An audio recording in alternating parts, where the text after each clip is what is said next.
Okay. This stream is probably gonna be a mess, but that's okay. This is very much one of those... I get things done when I'm on stream, but that doesn't mean it's a good stream. So... yeah, because I have... this, and I don't know how to break down the... I don't know how to do this.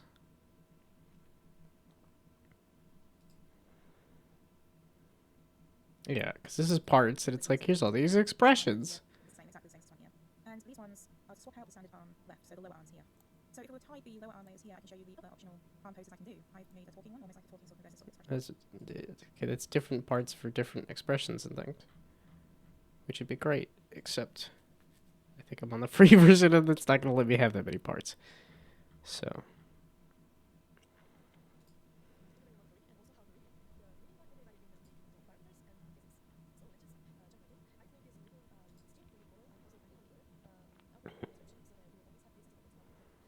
yeah, so, like, that's so many different little parts. I'm like, I did a cartoon. I don't have that many parts, but I don't know. This tutorial was good, except for the fact that I don't use Photoshop. And it didn't list out what all the parts were, I don't think.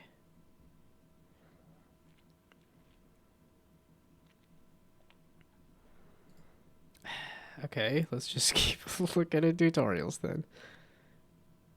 Yeah, this one seemed pretty good.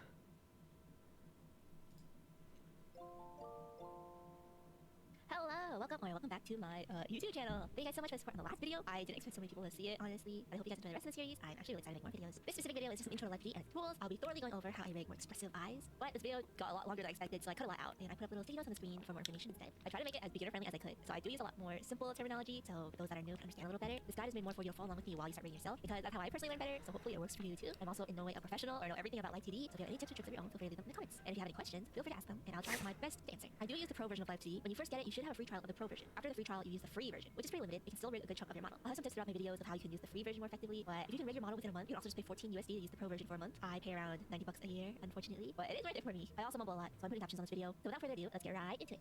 Okay, so here we are in Live 3D Cubism Editor, not the viewer, we'll use that after. Your setup might look a little different from mine. So first we're gonna put in our PSD. Dig up the file, press open, and then try to find everybody has a Photoshop file. That into Live 3D. This is gonna ask what resolution you want to view your art in. They usually recommend half. If your laptop or computer can't handle too much, half is good. I'm gonna do full scale so it's easy to see everything. Okay, so importing it in, we see everything load in, and it might look nice. Especially if you have a lot of clipping layers like me. When you import something to Live 3D, it doesn't automatically clip everything yet. So we have to manually clip them. So let's do that first, just to clean up everything so it looks better. So you can click on the face. You might have something blocking your face. If you hover over something, it'll tell you what you're selecting. For example, I want to get this hair one right here, but if my hoge was a little too big and I couldn't find a right place to find it under my cursor, you can right click on it, then go to object cursor, and it'll show you everything that's under where you just clicked. And then I can click my face. And then under the part sections is where your PSD layers are. So it's formatted like your PSD. So I'm gonna put all my face shadows on first. So I'm selecting my face skin, and then I'm gonna select the ID, and I'm gonna control copy it, and then my blush and everything that goes onto that, I'm gonna select that all.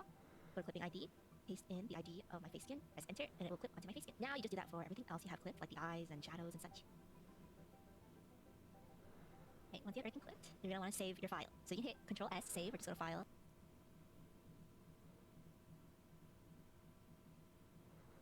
What was all that? It's 3 minutes in, and I'm like, I'm already lost. I don't have all these parts. I'm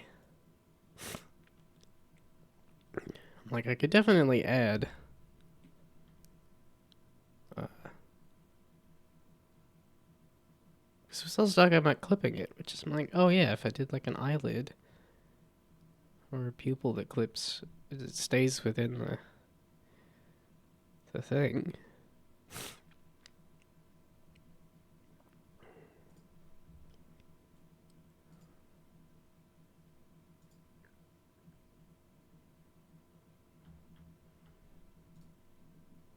It's like as a video, I think it'd be easier. Hello, welcome in everyone, this is Sapphire, and today we're going to be learning how to rig a 2D model in Live 2D Cubism. This is going to be the first part of a long series of how to basically rig a half body from torso, about the hip slash torso up for a 2D Vtuber. If you have not done the art for your Vtuber yet, or you're still trying to figure out how to organize the Photoshop layer files, go ahead and click this video I will leave down below on how to do that, or you can click the card up above. This first part is going to be how to set up your...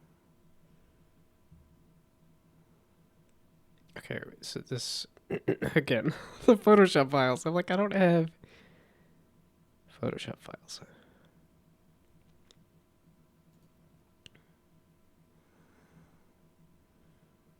Yeah, it's the updated one. Which I don't think had.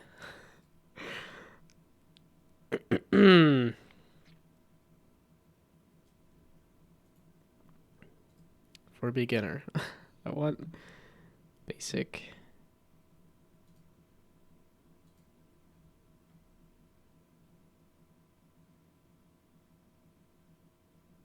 Okay, yeah, I got the idea.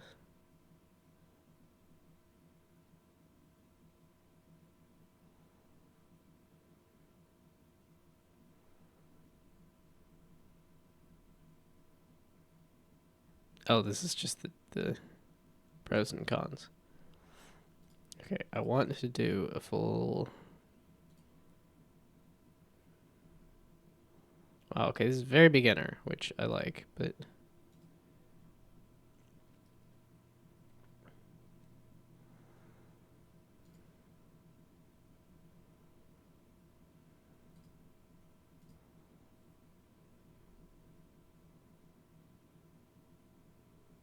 $3 months? I don't think it's gonna... I don't need 3 months of stuff, right? This isn't Japanese. Watashi wa... No. I don't remember what speak is. I can't even do the joke if I don't speak Japanese within Japanese. Like Nihongo something or other. That's...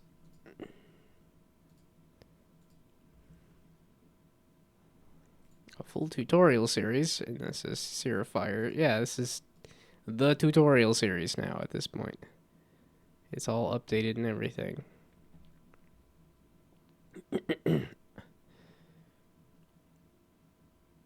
This didn't have a thing about layers, though, right?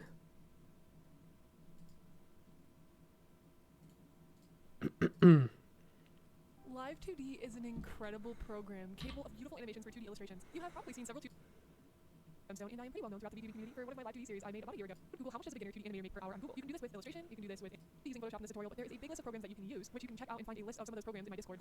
I'm so overwhelmed by the... Yeah, okay, it's 10 minutes of here's the very basics, which I think is good, but I sort of did that. Live 2D is an incredible program capable of beautiful animations for 2D illustrations. You have probably seen several 2D VTubers mentioning how they've used Live 2D or hired someone to take their character to an animated and lively version of themselves. This is a series where I will walk you through all you need to... Welcome back to episode 2 in my 10-part series of how to make a full body 2D VTuber model for beginners. Last episode, we went over why learning the basics of Live 2D is so important. We also talked about how much you should charge for a Live 2D model if you do decide to do commissions and sell your work. Everything that we'll be learning in this tutorial is going to help you with learning how to animate a tier 1 VTuber character. And we also discussed additional tips that I wish I knew before starting Live 2D cubism. If you missed the last episode, I highly recommend going back to check out some of the content before moving on to this episode. In this episode, we'll be going over everything you should know to prepare Okay, your how to 2D file separate the for layers. Live 2D cubism. First, we'll learn how to set up our canvas as well themselves. So every layer really should be separated. When you're going to draw your character, you can draw all as one painting or one illustration or with a few layers, but eventually you're going to want to separate it into several layers. So you can see how many crazy layers I have here. It gets quite insane because you'll be separating every single piece, right? I'm not going to go through every single piece in this video, but I do have a playlist of all the breakdown they did for this specific model, and if you're wanting to dive more into that and understand that more deeply, I'll leave a link to that playlist below and what that was. Oh, there's a playlist that does all the different parts.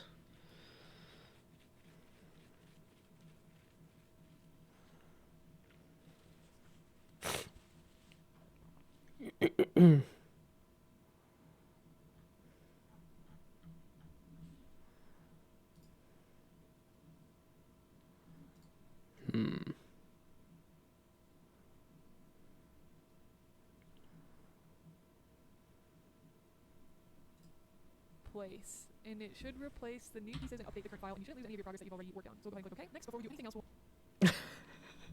Hello.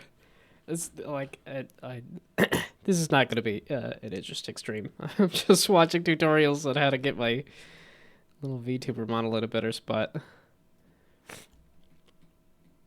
This is not my typical content. My typical content, I do pixel art and indie game stuff on Mondays and other game stuff on Fridays. Although I kind of want to throw a Wednesday in there to do more game development stuff.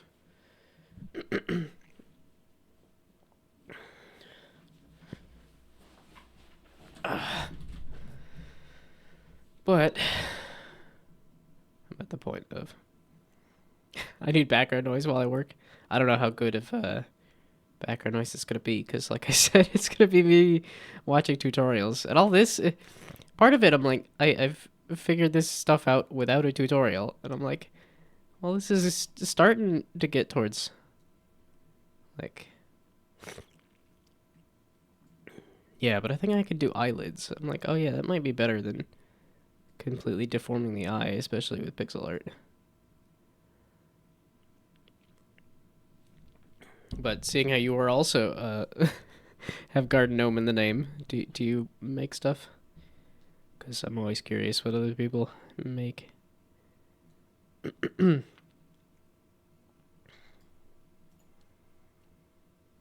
Yeah, it's the mouth and the eyebrows that I don't know how to modify. Okay, I found a mouth tutorial somewhere, and then I lost it. Yeah, and this is saying separate it all into these different parts. But then... Okay, does this... We'll want to save our model, so we would file, save as, and I created a folder called live2d_sapphire, and I made the file name. Candles, wax melts, and lotion bars. That's cool. Unfortunately, I'm not much of a candle guy or a lotion bar. And I don't know what a wax melt is. I'm assuming just a melted candle.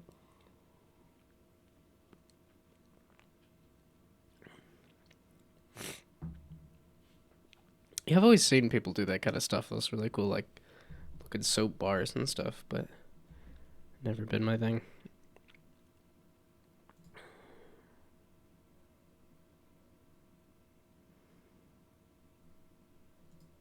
Version. Go ahead and click save, and we'll overwrite it. Now we're ready to organize our parts. So I'm going to delete any layers I don't need in here. These extra ones that I have are just like for personal use. I have this full version of Sapphire and other outfits just for making graphics and such when I'm advertising on Twitter, things like that. So I'm just going to delete all the layers I don't need, and we'll want to start dropping down everything. So something I like to do is pulling up another model for reference. This is an earlier version of Sapphire that I'm on.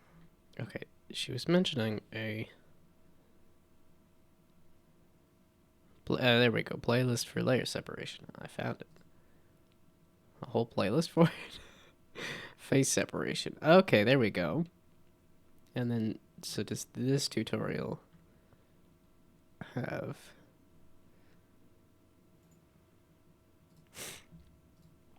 Hello, Does this one have the... Is moving things around? Okay, what is all the tutorials?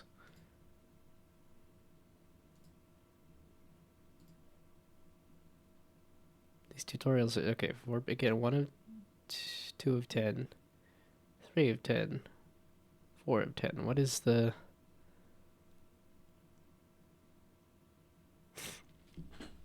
It's my side busy. I got it to prove to my girlfriend. I got it to prove my girlfriend wrong. That's fun.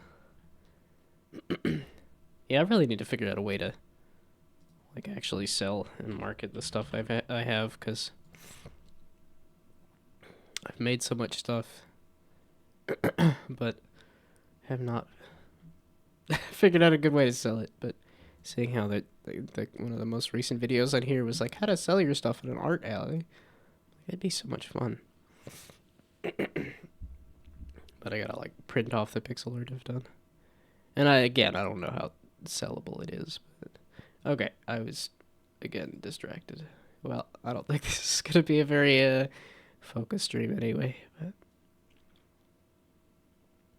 okay, so these do not say kind of like the vague like. Here's where we model the face. Here's the body. Here's the mouth. Here's the eyes. It's just different parts. I just have to watch, what, I guess half an hour each. So, 5 hours of content. And if I speed it up, 2.5 hours of content. Gems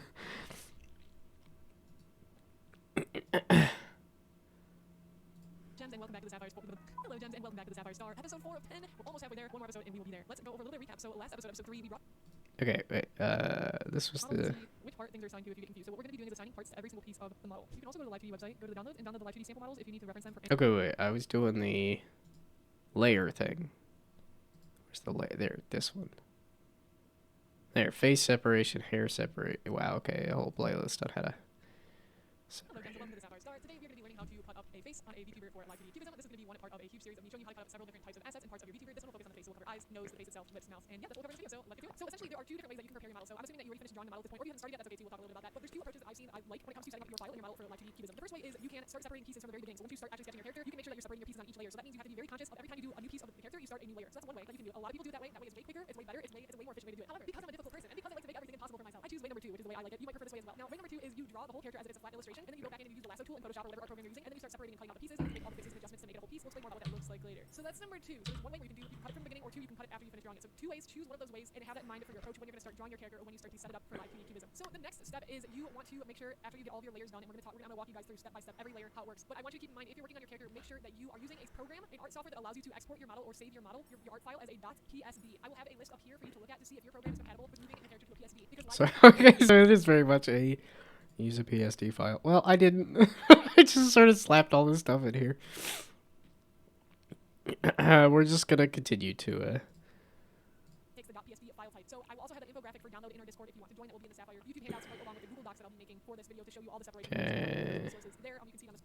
So just a quick little tidbit tip here. I'm gonna let you guys know. I need to change it. I'm going to fix it. So listen up here. Lean in. Listen up. So right now I have this labeled as I right. It should actually be I left because it's her left. Because think about like when you're looking at the camera, how your camera's gonna mirror what you're doing. So I'm gonna have to re-go through and relabel all of my stuff, which I will do. So this is going to be I left. Even though it's called I right over here, I'm gonna have to re-go through and rename them and such. So please keep that in mind. Do the opposite of what you think. So like if this character, even though we look at it and it's our right side, it's gonna be her left. So do keep that in mind. Quick tip, hot tip. Make sure you name your layers correctly when you're doing that. So we're gonna be going over. You can see all my layers here on the right. We're gonna be going over this. The first thing I'm gonna preface this with is, guys, is you're not doing it wrong. Like there's really no right or wrong way to do it. It's not like if this is.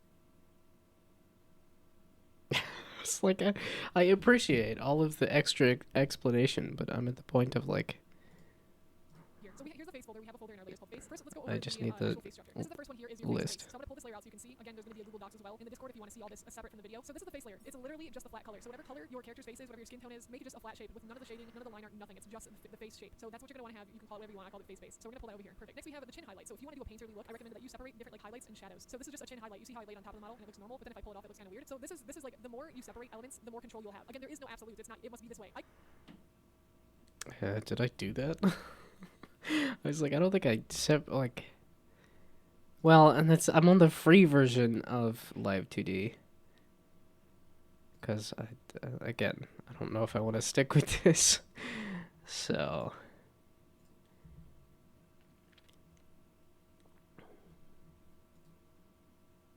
Oh, do I even have that much in terms of like shading?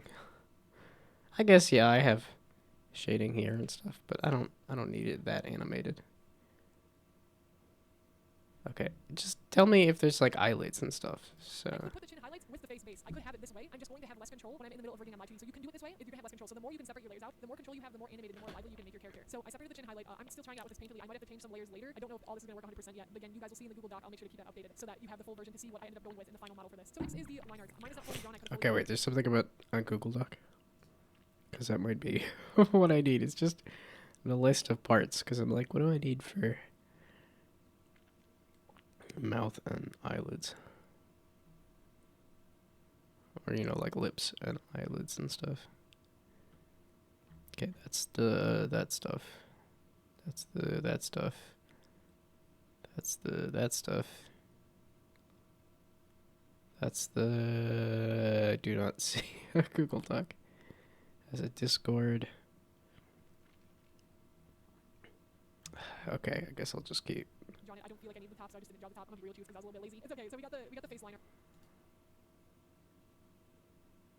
Yeah, I don't really care about separating the highlights. I just need to know how to do the eyes and the mouth. Have it like this. This could be your face right here. This could work. I'm just not going my bubbles. This could work, but if you want more control, separate it all out. So I have the liner on its own layer like this. So face liner. Next we have cheek painting. So this is literally just like blush and just like extra painting stuff. Same thing for the L. This is just extra blush and paint. It looks really messy, but that's okay. It doesn't have to be like super strict. So again, I could separate the face fully like this, but nope, I've been separating it more because I want more control. So that's how you would separate the face. If you have like a rim, like a face shadow, if you have like darker colors coming around the face, you want that to be separate as well. I'll actually pull up a quick example of another model for you guys to look at so I can show you what I mean by the face shadow thing. So here's another model I did. This is actually a commission model. So you see how these shadows are separate. So here's another example. So you have the face right here, face, and then you have the face shadows. So that's another thing you can do if you want to get like that more like 3D look, and then you'll be able to mess with that in live 2D too. So there's another example of how you can separate the face if you have like more intense shadows. Next, we are going to talk about how to separate the nose. I also want you guys to keep in mind that you might have to bring your file back into Photoshop and bring it back out because sometimes you literally just don't know until you get into live 2D cubism. You just don't know what you're gonna end up wanting to move. Once you learn more about live 2D cubism, sometimes you'll change your mind. So go with this under the assumption that you're probably gonna have to redo stuff, and that's okay. Don't be afraid to have to redo stuff. So You go with the Nordic gnome and cover your eyes with your hat. So I have the nose shadow here. This is the layer we have I haven't actually done that. I did a couple of different versions.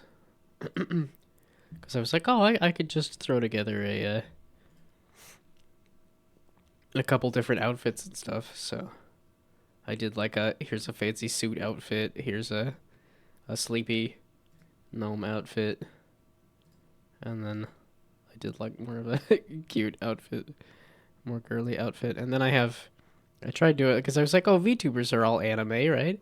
So I tried doing anime version too, which it looks a little off to me.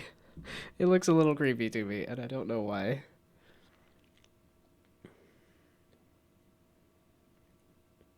Yeah, I think I had a version with the nose.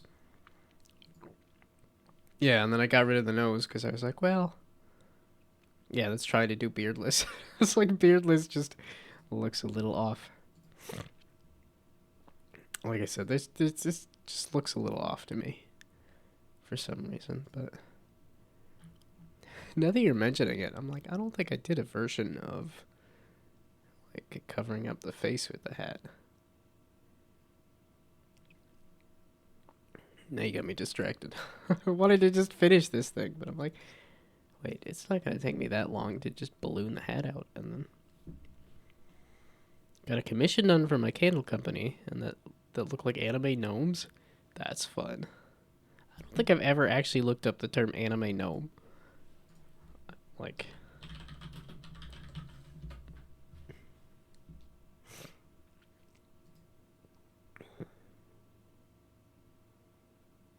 and that didn't really give me anything. Oh, there we go. There's some gnomes in an anime.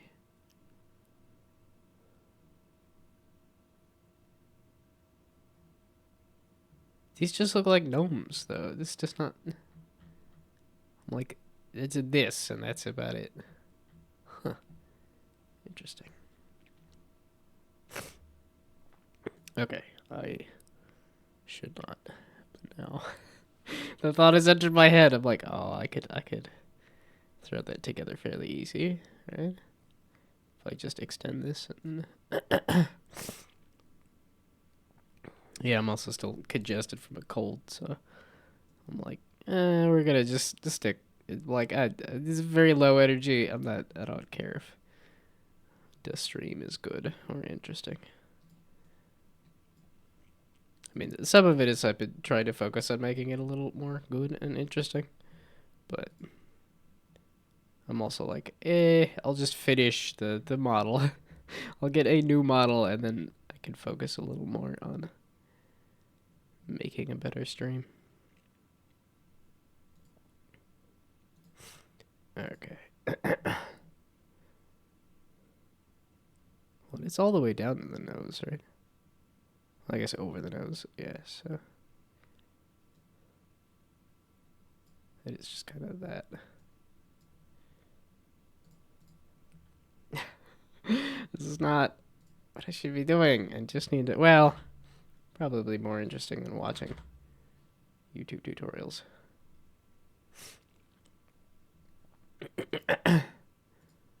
That's also what I said I was doing now. Okay. But now the curiosity has overtaken me here.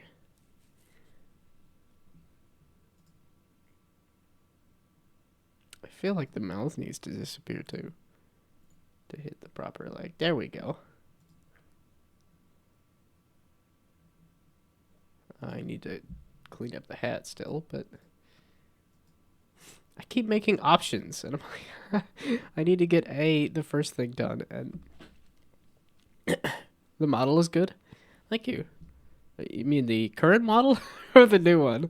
Because the current model was thrown together fairly quickly, and the new model I'm putting a little more effort into, and hopefully it'll look a little more interesting. Be a little both. Thank you. I appreciate it. Yeah, and I've used this little gnome model for a long time, and I was like, I don't think I'm doing myself any favors with this kind of sad little model.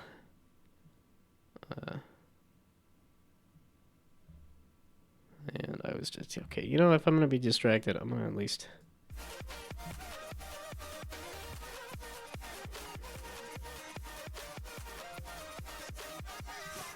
Okay, so not that. I'm doing this now. Because the suggestion was too good. It's too good of a suggestion.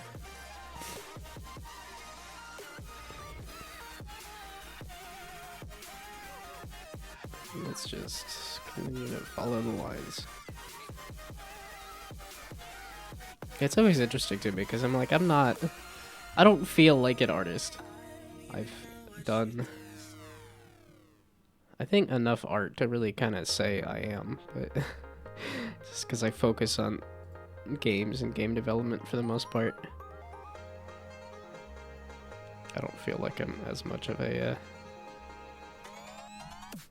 well, and I think a lot of my pixel art is good. It's not great.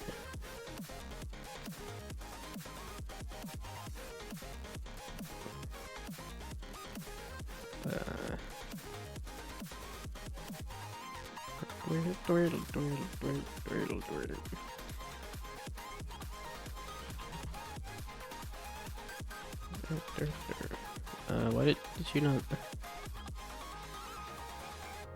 You look like you grabbed something, and then there we go. It's like, why didn't it paste? Man, I've been stuffed up for like a full-on week now at this point. I'm like, I'm kind of sick of it. I would like to... I'm sick of being sick. Okay. Copy. Flip it. Delete it. Paste it. There we go. Yeah, I don't think the outer highlight shading stuff looks all that great either, but...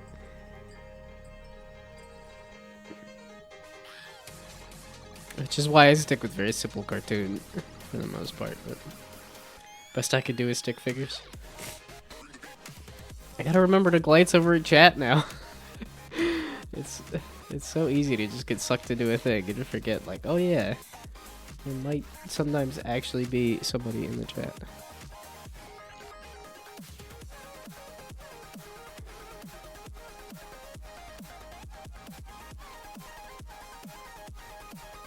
Do I want to futz with it anymore? Well, because here, that's how I did the hat.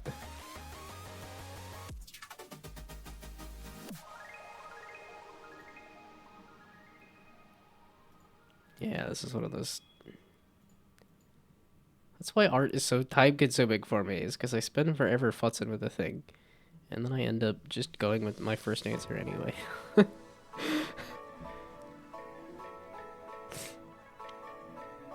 And then I get frustrated because I'm like, I doubt my first draft was the best. And yet that's the one I picked because I just didn't know how to improve it.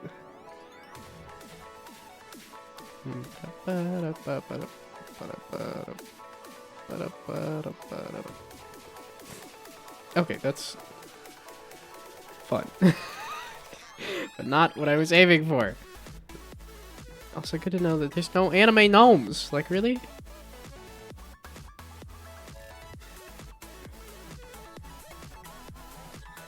Yeah, I just said anime gnome. I'm surprised there's not, like, World of Warcraft anime gnomes or anything. 'Cause I see, like, a World of Warcraft character here, but it's not anime. Although I don't think World of Warcraft has done much anime stuff.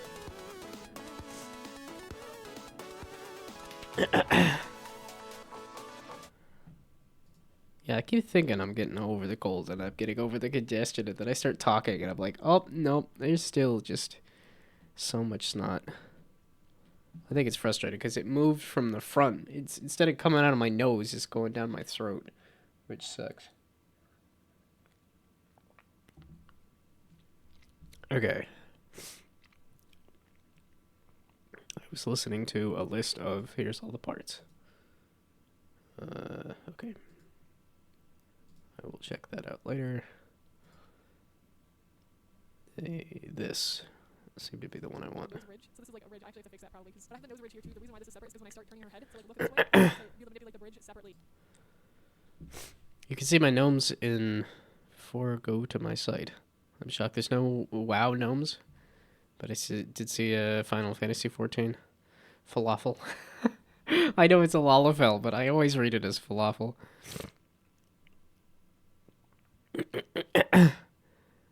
Is there?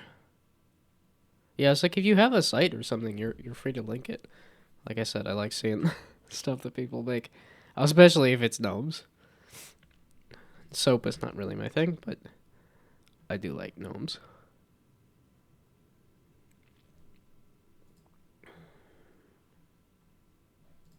For sure. So that needs to be on its own layer, and then you have the nose itself. You could get really crazy with it and separate each like a nostril too. You know what I mean? But I didn't do that for this model. I might go back and change that. I don't know yet. We'll see. But that's nose. So I just have 3 layers for nose. We're gonna collapse that. How you have things layered in Photoshop over here itself doesn't matter. It's gonna take so long to animate if you have just so many little parts. Folders. Things are kind of a mess right now, but that's okay. Next, we're gonna do the mouth. So let's talk about mouth next. So how you do the mouth for about 2D cubism. Mine is a little bit different. Now my art is a little bit more Western, Midwestern style. Some of y'all might have a model like that. Some of y'all might have more of a 2D model. This might not be the best help for you if your model is very like anime and has a 2D mouth, but my mouth is more 3D. So if you have a more 3D mouth, this is gonna be helpful to you. Okay, so lip line. I have the lip line separated. So this is just like the smile. This is important because then we can manipulate that for her face expressions like sad, happy, angry, whatever. So we got the lip line as a separate piece. So we'll pull that out. We have the upper lip right here. So we got upper lip because then we'll be able to manipulate that as well. We got lower lip right here, and then we have the teeth, main row. So those are her teeth. We have it as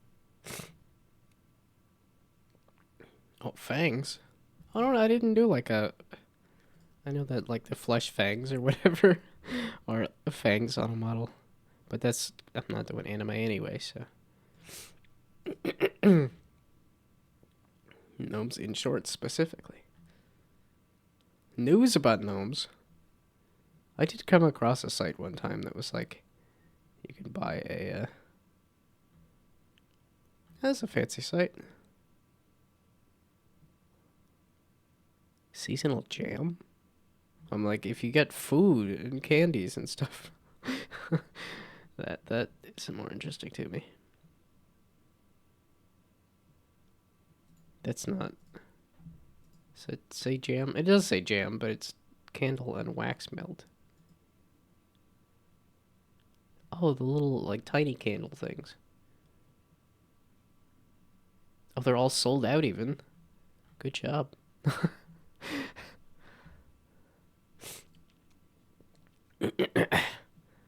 Okay, I was apparently doing an impromptu review of your soap site there. Good job. Cool stuff. separated into fangs too. You can do the teeth all as one. So if you wanted, if you had like fangs or something, you can just do the teeth all together. I separated it to left and right fang because again, the more separate it is, the more control you have. So we have left fang, right fang. She's a wolf girl, so she has like canines. So we got the tongue here. Tongue is on its own, separate, and then we got back mouth. So let me just say again, in case you might be confused watching this video, it's like, oh, like okay, the teeth are like left fang, right fang, and main row. Need to update the site. Been rocking the farmers markets lately. That's cool. Like I said, I think it would be so fun to get like a booth at a Comic-Con and sell like my pixel art and stuff.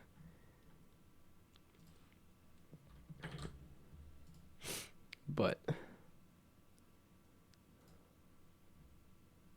man, and I set up my whole Redbubble site. I have a whole Redbubble site with a whole bunch of stuff on it, and they just never activated. Like, I don't know what I did, but they just refuse. Well, I never actually asked them, like, hey, why have you not, like, pulled up my site? But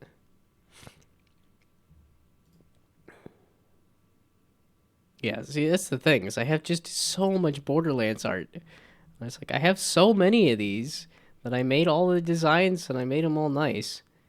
But then if I go to my shop, it's just like, nah, it's not active. I'm like, what? Why not? And I did all of the things here, and then it just says add more designs. I'm like, I added plenty of designs. But then it's the act of like, I just need to contact the help desk, and it's like, how about no?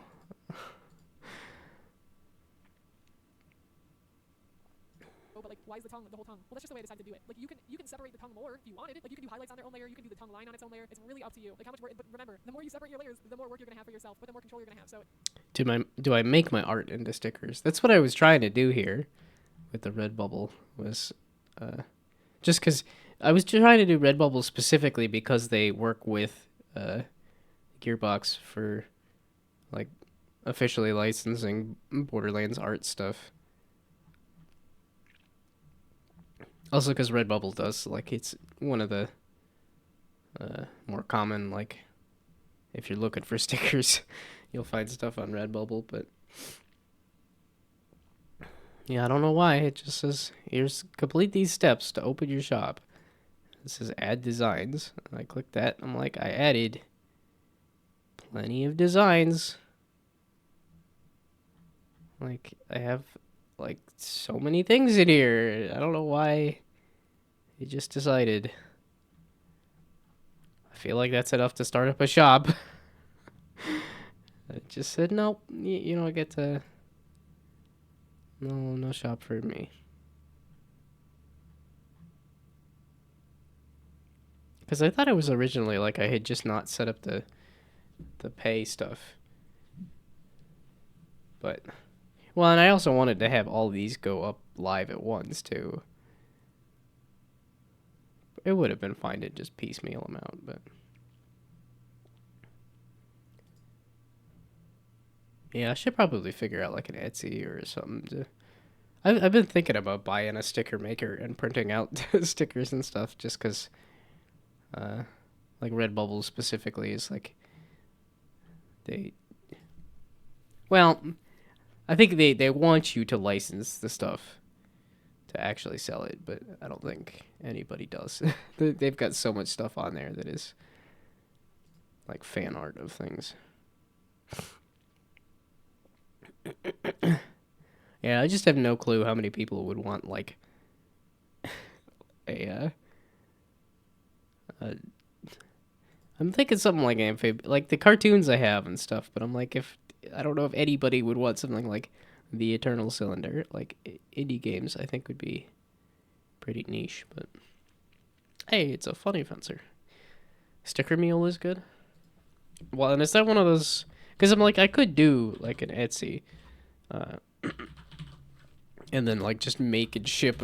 It just seems like such like that's the business then, and I'm like, I want this to be the side thing, but there's the bomb. There's the hello bomb. Yeah, I always hate these ads. You look up one thing, and here's the ad for the other thing. I've used Vistaprint for business cards, but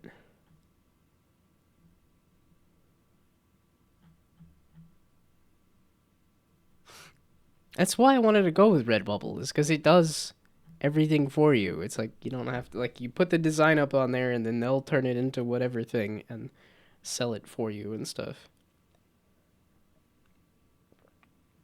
I mean, they had a whole bunch of NFT stuff on there because it was what people were. It was just such an easy turnaround for them to do that.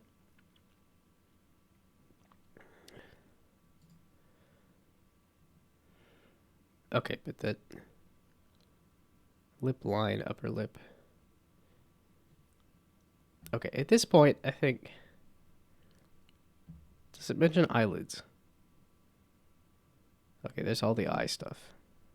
So it depends really on the end goal here. So we'll just move the mouse back there, but that's what the mouth looks like if you're doing like a more Midwestern style. Okay, next is the eyes. So I'm hopping up a little bit around here, guys. I start with the face, which is down here. We're gonna go up to the eyes and drop this down. Okay, so I have a folder for eye right, eye left, and eyebrows. So I separated it that way, 3 different sections: eye right, left, eyebrows. Okay, perfect. So we're gonna just talk about one eye here because we do the same thing for eyebrows and eye. So we'll talk about just one side for each. So first, actually, let's do the left eye. We're gonna do left eye. Okay, so highlights. Separate your highlights to be their own layer. So here's a big highlight. You can put your highlights together, or you can separate them. Remember, the more separated, the more control you have. So I have this little highlights on a separate layer right here. See, so they're different. So we have highlight 1, highlight 2. You could put them together like this if you wanted to as well. I don't do that. I separate it more. So next we have the eyeliner main. So if you have any type of eyeliner at the top of the eye, you want to separate it as like the main chunk, the main section right here. So we got this here. And then next we have the eyelash. So if you have eyelashes, separate them. So we have a bigger one here, like this is the wing. We have the eyelash lower 1, eyelash lower 2. There we go. So there's all of our eyelashes. So if you have individual eyelashes, you can clump them. If you have like little bitty eyelashes, like little strings, you can separate each of them if you wanted. That's gonna be a lot of work again. It could be a lot of work, but you could do it, or you could just put them as a group. It's totally up to you. It'll just be a different way that you end up animating it. So and then next we have the lower line. So this is literally just a little bit of eyeliner. I wanted to give that its own separate thing as well. And then next we have the lower eye too. So here, and this you can separate the tear duct as well if you want, but that's all separate in and of itself. So that's like all the external around the eye type stuff. Next we have the pupil. The pupil, I did mine a little bit different. You could make your whole pupil the whole section right here, the whole circle. Okay, I think I just need an explanation of how to animate the eyeballs and stuff. Because I think the... yeah, the way I was doing that kind of works, but if I could have something just cover the eye, that would be a lot better. It's always a little frustrating because there's a very certain specific part of a tutorial that I need, and I don't know what it is or where it is. In our Photoshop file in Live 2D Cubism, assigned all our parts, we added in edited meshes and learned how to do best practices for mesh editing, as well as assigned a texture. Okay, so that's mesh editing. Okay, there we go. any part throughout this video. We're going to download Hiyori so that we have her as a reference. We'll go to File, Open, and open Hiyori Pro EN so we have the English version to be the reference if you're not quite sure where something goes. So we're going to unlock everything over here so that they can be selected. Which in fact, She's just always gonna look like Neurosama to me. So first we'll focus on the eyelashes. The eyelashes are assigned to the part section. So we'll navigate back to our model and we'll select all the eyelashes. You can hold shift click while you select them all or do them individually, although this will be much faster. And we're going to select part, scroll all the way down and find eye. Now what will happen is it will be moved behind to a default drawing order of 500. So draw order is kind of like how layers work in a drawing program. The higher the number, the more on top it will be, and the lower number, the more below and bottom it will be. So we're going to change everything for the eyes to a max of 1000 in the draw order section here. And we'll have to do that for anything else when we change the draw order and move them around. Next, let's go to the right eye and do the same thing with the eyelashes. We're going to click the top, hold down shift and select all the eyeliner, and we're going to switch this part to, we'll scroll down and select eye, and then we'll change the draw order to 1000. Next, let's hop back to our example model and select the eye. Select the base eye to see what's under. That is also under eye, so we'll flip back and we'll select the eye whites and turn those to 1000 and select part and change this to eye as well. We'll also change this draw order to 1000. We're going to do the same for this eye white, select it, change to eye.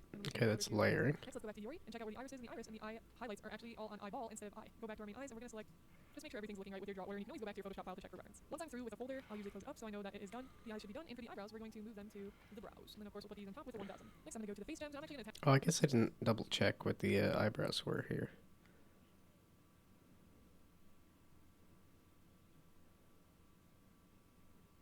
Yeah, okay, that's tons of pupil parts and things.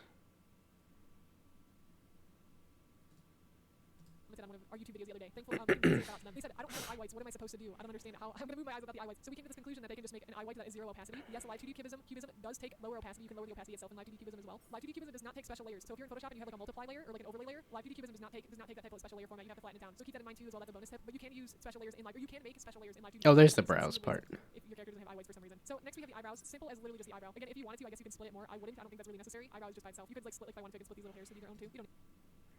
Okay. So the parts and faces that I have in terms of... Yeah, I just have this one piece for the mouth. Probably need to separate that into two, but I guess we'll see. Okay, just tell me how to... Okay, this was saying, hey, we did the mesh stuff, so... I'd say are usually good to use the face, and I want these to be on top again. So we're going to choose 990 for the gems, and I don't want the hair in front of the gems, so that's why I chose draw order 990 for those ones. For the baby gems, we'll do the same thing. We'll do 990, and we're going to go ahead and move these down to the face. For any facial expressions, we'll also put that on the face part, and I'll make sure that this is on top as well. It's going to look a little freaky throughout, but that's fine. We're working on it. And because the choker is attached to the neck, I'm going to assign it to the neck part. So we're going to select all of these guys again, and we're going to scroll down and select neck, and I'm going to turn this to 1000 because I want it to be on top as well. We'll do the same thing with the other ones. We'll close choker. Next is the necklace. The necklace I'm also actually attached to the neck, so we'll select both of those. If anything's acting weird with it later, then you know you might need to change it. So that's kind of just keep these things in mind while you're working at it. Next, we'll go to the pink shirt. The pink skirt is actually turned off right now. This is for one of our other outfits. I will organize it for now. We'll just select those and move those to the body and put those on top as well with 1000 for now. And we'll make sure they're turned off because we don't want to see that outfit at the moment. Same thing for the rest of our clothes. We're just going to move all those into the body part. As we're speeding through here, I just want to remind you how proud of yourself you should be. This takes a lot of work, and if you're point into these part folders that Live2D should have given you, if not, just restart your file until you get those folders. Next, we'll want to assign clipping ID. So as you can see, once we start moving around the eyes, we do not want that to happen. So we're going to click the eyes. It's going to be our first part. We're going to open clipping ID, and we're going to select the eye white right. We're going to highlight this and then Command C to copy it. And we're going to go to all of our eyes that have to do with eye right and select those and paste in that clipping ID. And I have these right selected. I also need these two, so I'm going to paste it there as well. And I also have these two guys up here where we will paste it in. Now, when we select the eyeball, you can see that it won't go outside of the white, which is really great because when we look over. Aha, okay. So, the pupil, wherever that is, it's ears, face, you. There we go, all the way down in here. So I needed to click this. Ah, clipping ID is whatever the eye is. No, that's the sclera, the pupil.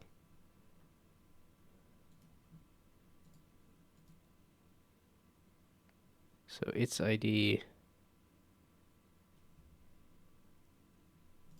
Okay, run that by me again. So we're going to clip the eyes. Is going to be our first part. We're going to open clipping ID, and we're going to select the eye white right. We're going to highlight this and then Command C to copy it. And we're going to go to all of our eyes that have to do with eye right and select those and paste in that clipping ID. And I have these.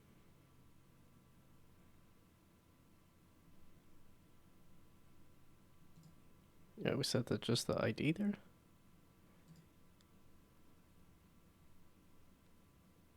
So this being the ID.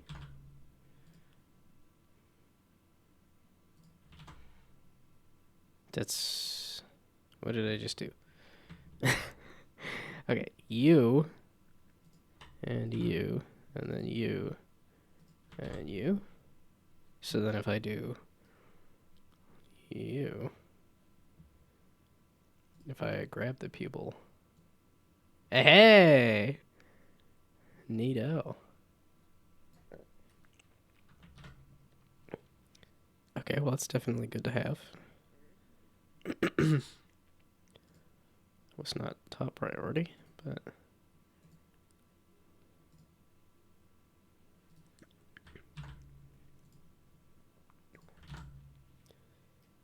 And is there anything else that is similar? You didn't do the thing. That's not the thing I wanted. Did I just do it on the... Okay, what, clipping ID... Okay, you, and then you.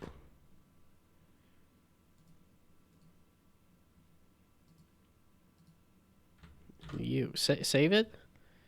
Apply, please?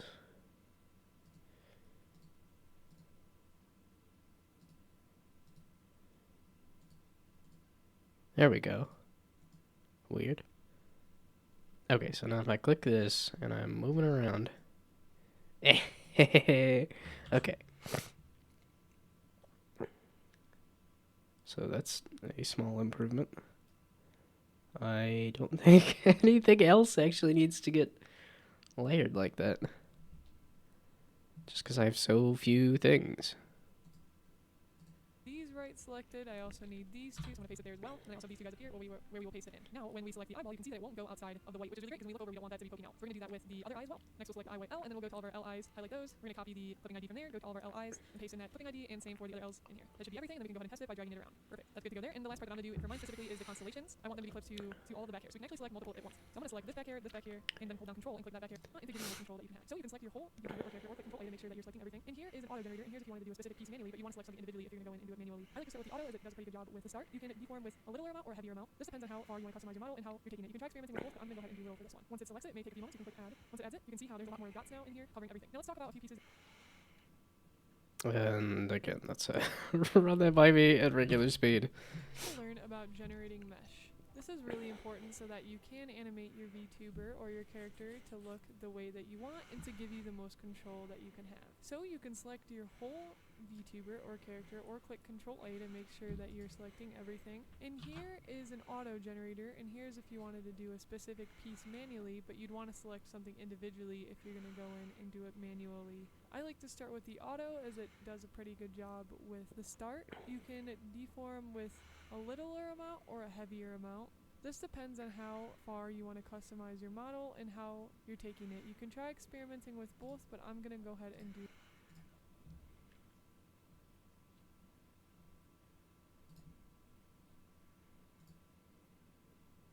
Yeah, it's just because there's so few pieces that I'm like, it might work better to deform heavy, but I don't know.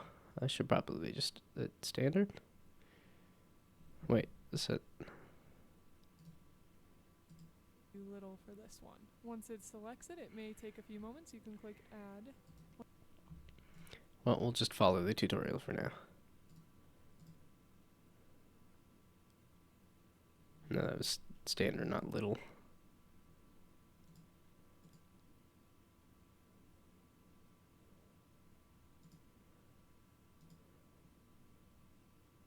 Yeah, I might just do heavy, just because I don't have a lot of things going on.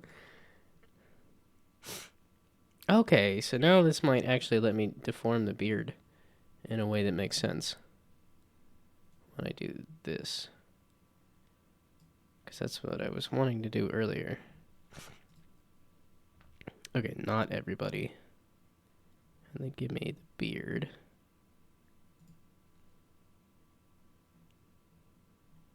And then if I do these... No, it's still that. I still don't understand how to deform stuff.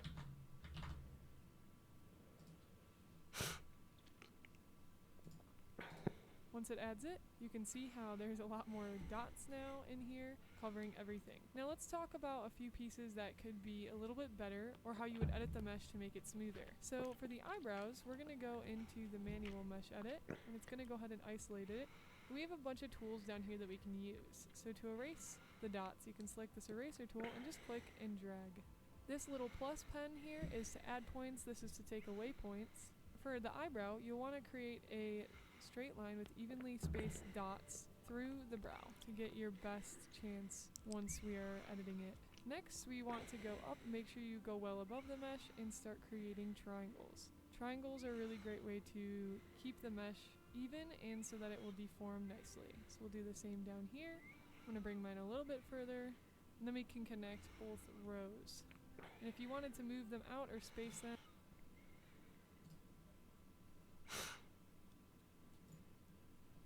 So, I would like to try this.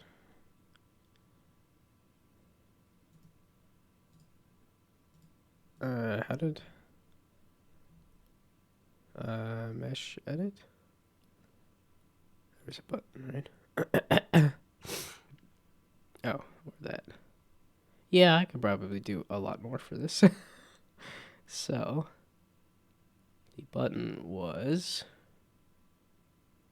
this. Yes. And then the button was this. Get rid of all of those. Give me, aha, okay.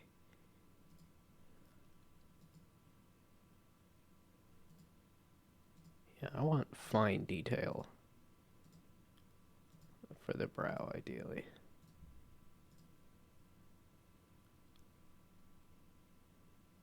And then outside the brow. And then way to heck up here, I guess.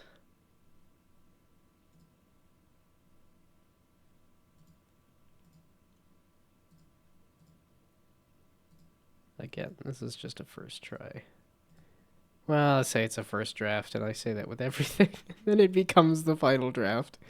Because polish is hard. The last 20% takes 80% of the time.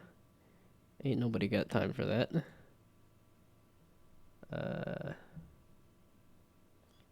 Move. Let's delete. There we go. I just want to pull that one in a little bit.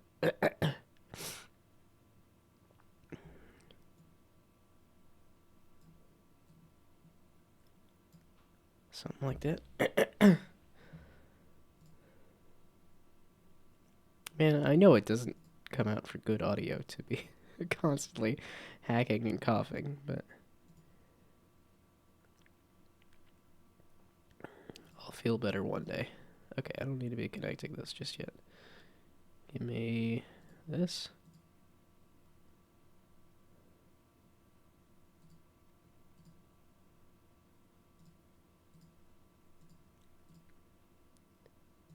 Yeah, and the other things, can I just replicate this? Can I just mirror this? Because this should just be mirrored. I guess we'll see what the tutorial says.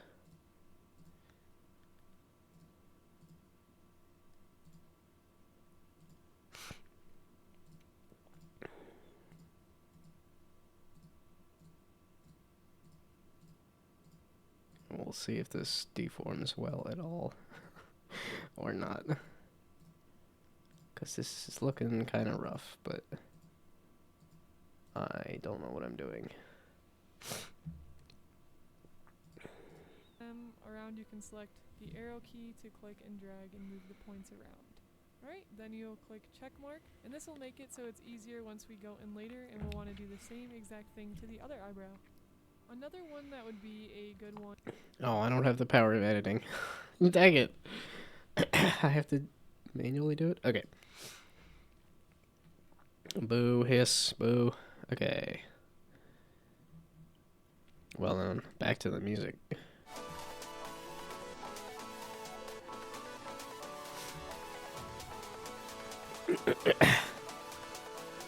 Other brow.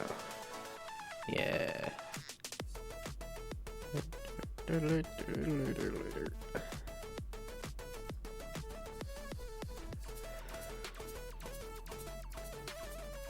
does it look like part of the brow's getting clipped?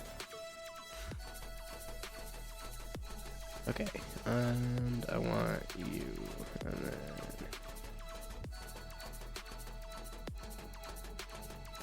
I have no clue how many points I did on the last one.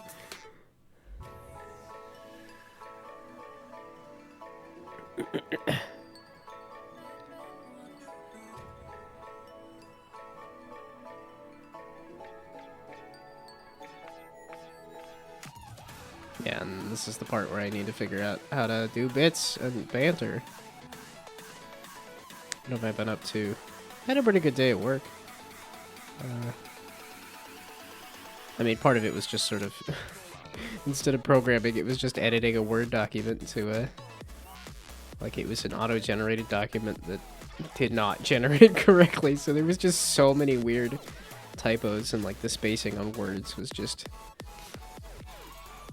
nonsense. So that was a good chunk of my day, was wrote, like, just getting rid of a bunch of weird spaces, but...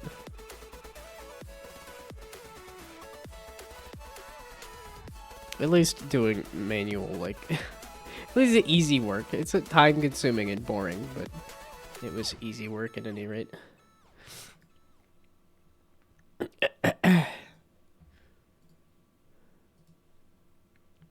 Okay, oh, I still need to do the mouth.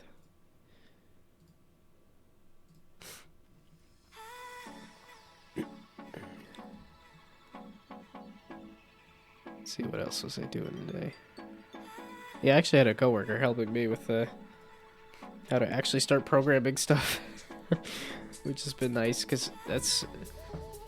everybody started up on programming stuff, and I was like, I don't know what I'm doing. I've only been here a couple months, and most of that was testing and doing silly trainings and stuff.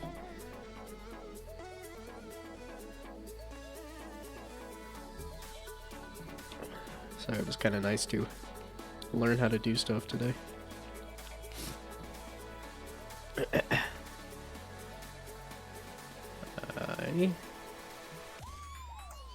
This button. I lied. What did I click on? The mouth, please. Mouth. Yeah, there we go. No, that's the head. What? Mouth. Manual edit. Is it key? Oh, the tools key. But you're not doing the... huh? Mouth, please. I can see it. There we go. Oh, mouth smile. I've confused myself. That's what I did. Okay. Erase it. And go back in and add a whole bunch of nonsense. I really have no clue if this is gonna work. But I guess that's why I'm trying things.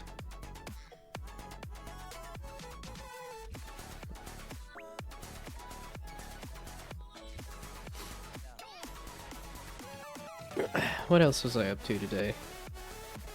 I went for a walk in the rain.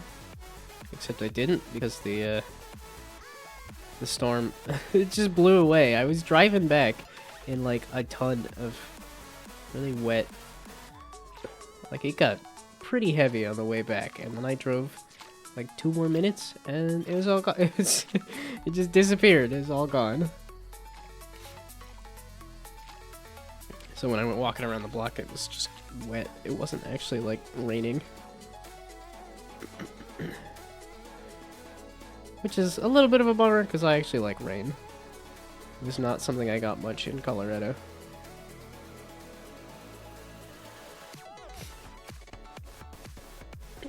Let's see. Yeah, I finally got The Simpsons working again. I have my... as you can see with my YouTube videos, I watched everything on super speed. And I do that with The Simpsons too, because... I mean, The Simpsons is good, but it's not, it's not always just laugh out loud, riotously funny. So... It's very good background noise. But that also kind of means that I don't... because I'm not focused on it, I speed it up a little bit. And when my speed controller was not working and I couldn't speed it up, I was like, no, I can't do this. I want to watch The Simpsons, but I want to watch it just slightly fast. But now that I finally figured out, if I just hit the settings menu, for some reason that re-enables the speed controller, which is nice. But I have been fun. I have had a lot of fun watching The Simpsons, and I'm all the way up to season 30. And I'm like, there's still 5 more seasons. It's just so much show.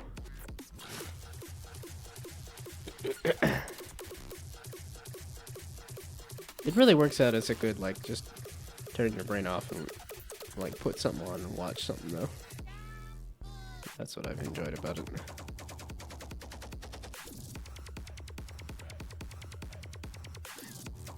Okay, this looks a little messy. There's a move tool. There's a shortcut, too, but I don't remember what it was.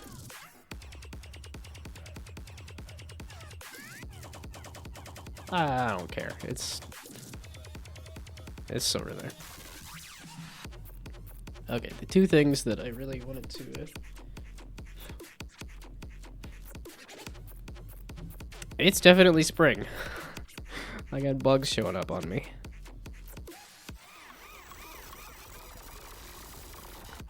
So you can go away. You can come back. Like that. Want to redo is something like the eyeliner. Now, the eyeliner is very similar to the brows. We'll do the same concept. So we can go up to our editing tool. We will erase everything, and we'll grab our little plus tool, and we'll... Alright, and then for the lips, we'll go in, and we'll go ahead and edit, and again, click our eraser tool. And for the lips, I'm going to kind of do a similar thing that I actually did for the eye whites. So we're going to kind of go along the middle here, follow the curve of the shape if you can. We'll go out. I actually want this one to go out a little bit more too. And then we'll do one for the bottom. And I just kind of try to match like the points. So that should be to that, that should be to that when I'm going to... Okay. Oh, I should probably figure out that too. Yeah, I'm okay with the other defaults. Because I don't think I'm going to mess with the... I'm like, these are going to need to bend for sure. I don't know. I don't think there's anything else that's really... I want to add physics to the hat and the beard. But that, I don't know if that's... I guess we'll see if those meshes are good enough or not.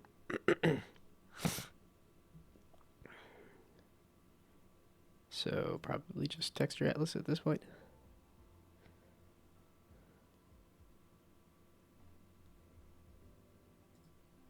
Alright, now that we got all of our meshes edited or either auto-generated, and also if there's ever a piece of your model that like disappears and you see the mesh, something that you can do to fix that is click on it and then go back into the auto mesh and switch between the different presets until it fills itself up.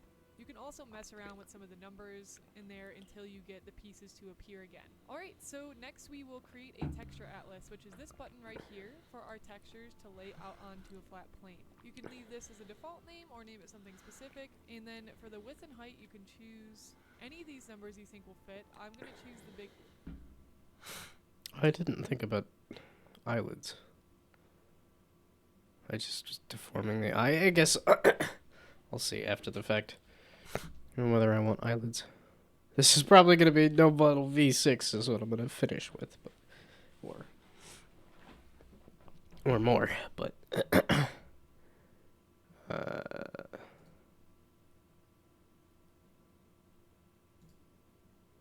okay.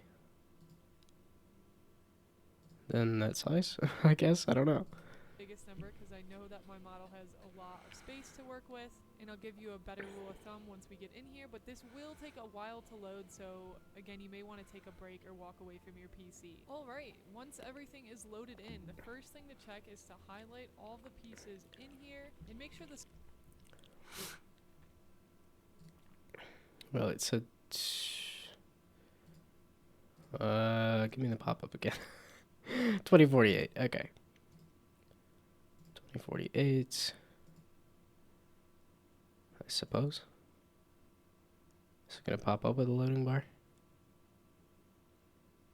Hey! Okay, yeah, these things are invisible and hidden anyway. Yay! Because I only have, like, not even 10 things. Wait, 1, 2, 3, 4, 5, 6, 7, 8, 9, 10, 11, 12, 13. Okay, 13 things. Because I only have 13 parts. That did not take any time at all. Oh, there's the thing that it's... Okay, well then I think I might do a restroom break.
Okie dokie.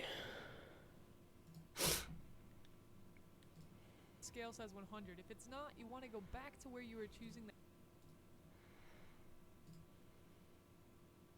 Scale says 19.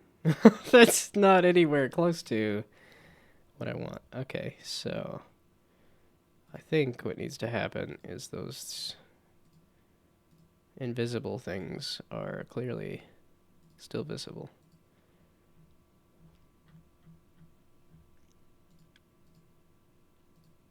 Yes, a mouth smile and mouth, yeah. Mouth is no longer a thing. And what's the other one?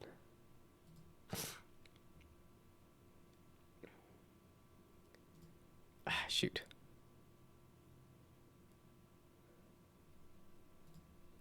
Ah, sure.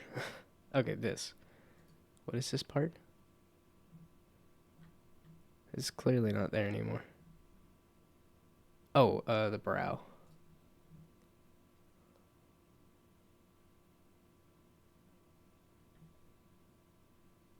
Eyebrow, there we go. Those could be added in later if I need them. Bye-bye.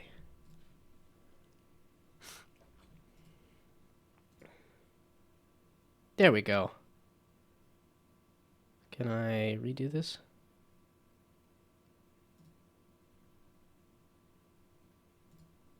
There we go. That's much better.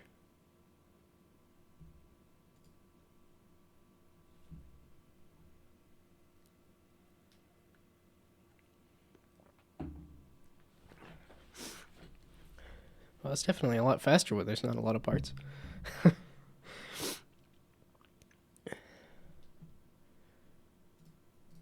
that pixel size and go up until you can get your scale to 100% without anything flowing over the edge of the canvas. Next, we don't want any of our pieces overlapping in here. So if you see anything overlapping, make sure you get it some space or move it around. Otherwise, it will not read correctly once you move your model over into a program that can run it. So for example, this piece of hair there. It looks like it actually didn't even get read for some reason, which is the problem we were just talking about where things get deleted randomly. So we're actually going to have to exit back out of our texture atlas, cancel it, and go find that long piece of hair and add it back to it. See, it's invisible, so we'll go with auto, we'll drop this, and I'm going to click deformation little, and now I'm going to move over again to see if it's there. It's not, so let's change it to the XD one. Let's change it to the deformation little, and now it is there. See how random it can be sometimes? Okay, so we'll go ahead and click X, and then we'll run our texture atlas again, and we're going to have to wait for a little while. Now you're back in once more on the search to see if anything's overlapping. I gotta zoom in and like scroll around, really look. If you're running out of space with your canvas and you are already at the max, you can click add texture, and we'll add another texture atlas here, and you'll be able to bring some of those other pieces over. So like, I don't think all these pieces are going to fit here, so I'm going to click add texture atlas, and then we're going to bring these pieces onto here. And again, make sure that none of them are overlapping. Something you can do is just put everything on the canvas. Like I'm just going to, this one we don't actually need there, let's just like underneath. Alright, so these pieces we don't need, these ones are all stacked here now, we can click automatic layout, click OK, and then it should automatically separate it. Fantastic. Now we'll go back to our main one, and then we'll just click OK here at the bottom. And again, hello gems, and welcome back to the Sapphire Star.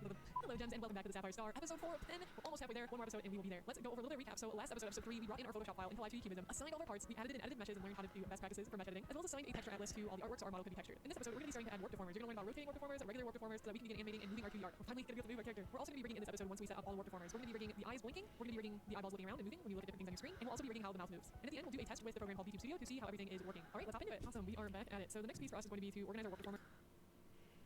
Some people will do this as they go. I usually set everything up before I do anything, just because I know it's going to help me. And I did that in my last half-body Vtuber series. This time, we're just going to approach it one by one, piece by piece. So we'll do a little bit of a mix of rigging and setting up the warp deformers, because I want to show you a little bit of a different way about doing it. Some people prefer it this way compared to the other way where you set up all your warp deformers. So when I say that, I mean you would set up all of these before rigging absolutely anything on the character. There are a few key ones that I do want to set up to start, but we'll just start with that. So I have this other model open, and as I've discussed in the past, you can open models that you download off of the website to be able to reference if you're unsure how to create a hierarchy, or how like something like a skirt would go into the bigger picture, and remember you have to unlock these pieces to be able to mess with them. So I'm going to go ahead and check my old model, again super duper helpful. So the first warp deformer we're going to want to make is warp by Z. This is going to be kind of the overall giant arcing warp deformer. Warp deformers are up here, and then here's a rotator deformer, and here's a rotation deformer creation tool. We're going to be talking about these two right now. So first we're going to click on this button here, and we're going to name this body warp Z. This is going to be a parent. Now there's a main idea here that I really want to touch on, and that is parent warp deformers and children warp deformers. Parent means it's in charge of all the children. So if you have anything that is a child of a parent, they're going to follow suit with parent. So the parent kind of like leader and the children follow. This is a really important concept to keep in mind when you're using these warp deformers. So this is going to be a parent because it's one of our big warp deformers. Down here, the number of Bezier divisions and conversion divisions. This is more of an advanced skill that you can eventually get to where you can change these and have them be different based on how much control and animation you want on your character, but the defaults will be fine. We're going to go ahead and click create for the body warp deformer. It's this giant red box with the green pieces in between. So you can click the middle and drag it around. You want this to be covering your whole V2 where you can hold shift down to make this scale evenly. If you don't hold shift, it's going to move around like that. And we don't want that because it's going to make your art look wonky. So you can go ahead and make it a little bit bigger on top of your character, and then we're going to move on to the next one, which is going to be leg L position. So let's go ahead and this is going to be a rotator, which is a little bit different. We'll call this leg L position. Click create, and I'm going to go ahead and click and drag this. Her left is going to be this side right here. We want to put it sort of at the top of the thigh, and then we're going to click and drag it and see how that turns yellow. Drop it under the body warp C.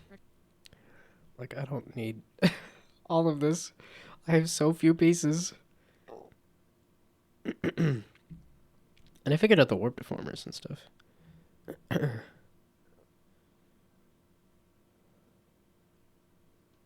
Okay, so that's where they're starting to animate the eyes. Oh, there we go.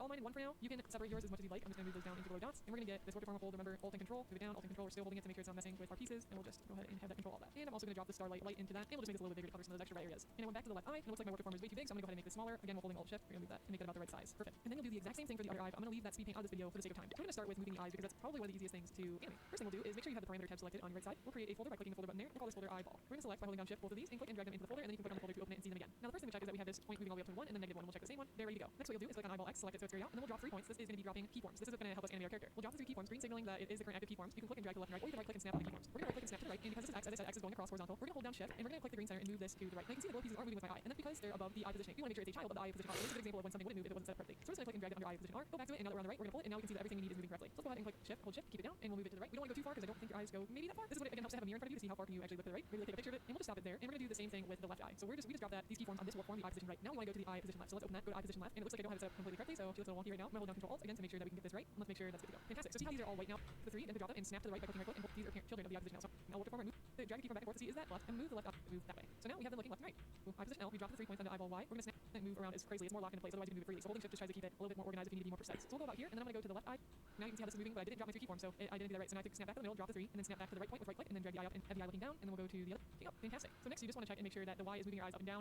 Click this link button, and then we'll go to the hamburger menu synthesize corners. This is so you don't have to manually animate each corner. It's a quick way to be able to link them. And now we move the eyes around, they should have smooth movement. Now the right one's going a little crazy. So all I'm going to do is right click snap to this upper corner, and we'll just go back to the eye position now and we'll adjust it. So sometimes you will have to manually adjust it if it's not working correctly. So I just fix all the corners there so that it's manually good. I don't always have the best luck with the synthesize corners, so sometimes you'll have to go back and edit it as I mentioned. Now you can unlink these at any time if you need to go back and re-edit things and relink them without it really destroying anything. That's something I was really scared of when I was first learning. I thought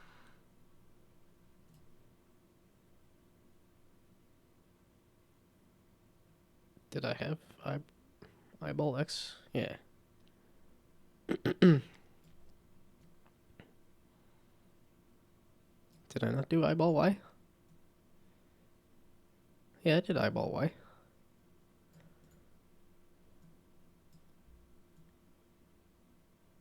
Why you know? Do the thing.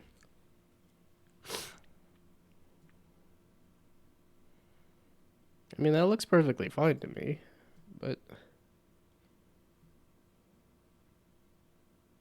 Oh, you can't do X and Y at the same time?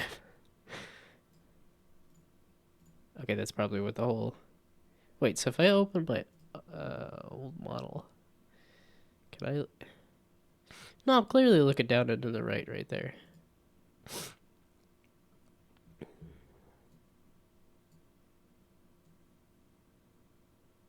Yeah, it's the exact same dumb dad blasted thing. Huh?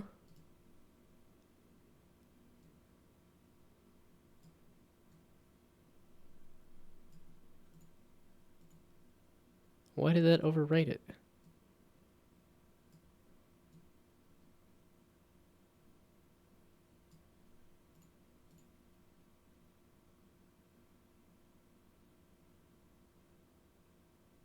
Yeah, wait.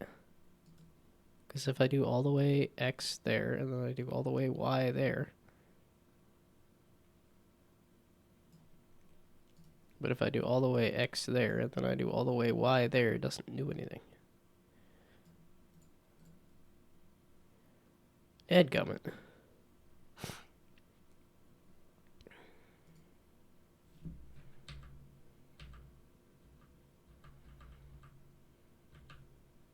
Okay, I could probably... Well, I'm gonna not worry about the folder thing. Up and down, and that the X is the one moving your eyes left and right. After that, we can snap both back to the middle. We'll click this link button, and then we'll go to the hamburger menu, synthesize corners. This is so you don't have to manually animate each corner. Moving your eyes left and right. After that, we can snap both back to middle. We'll Okay, we can snap back to the middle and then do those. Yeah, why are you just deciding not to go into the corners?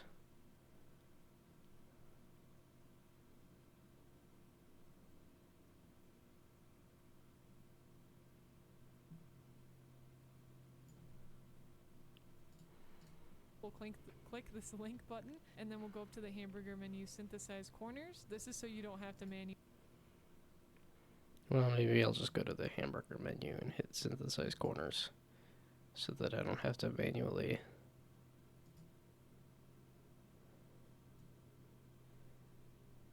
Yeah, that ain't, we ain't, that ain't doing squat.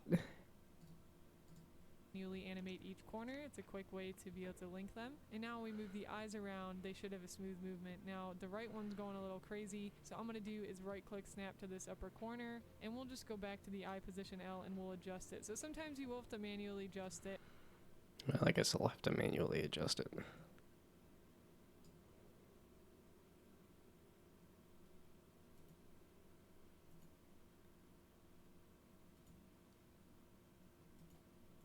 Yeah, it's these that are like, it just didn't go up. Why are these getting cut off? Is it the deformer? It is the deformer. Ah, man, that means I gotta go back through all of them, probably, because I think all of them are getting... Oh, no, I needed to stretch it well past the edge there. Oh, boy. Oh, boy, there's so... Oh, no! There's so many of these that I have to mess with.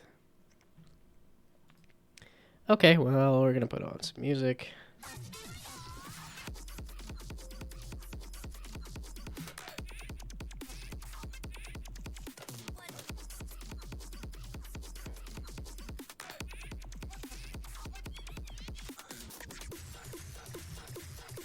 And then edit it.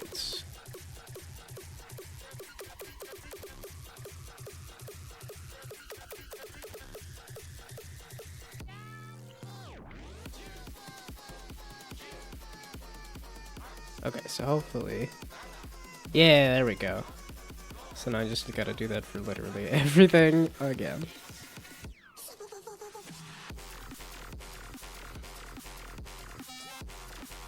You don't snap to it when I double click it? Boo. What? It doesn't snap to it when you double click it. It seems like an obvious feature to have. I will manually find it. Boo.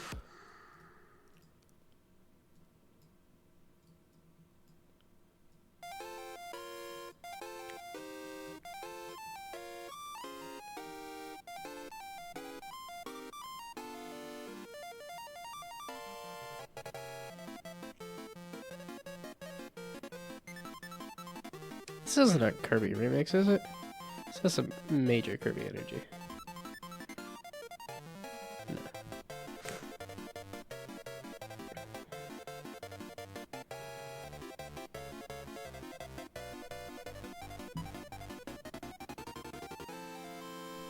Okay.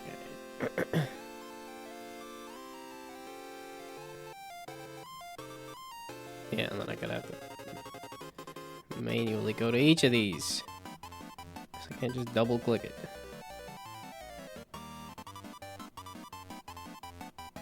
Oops.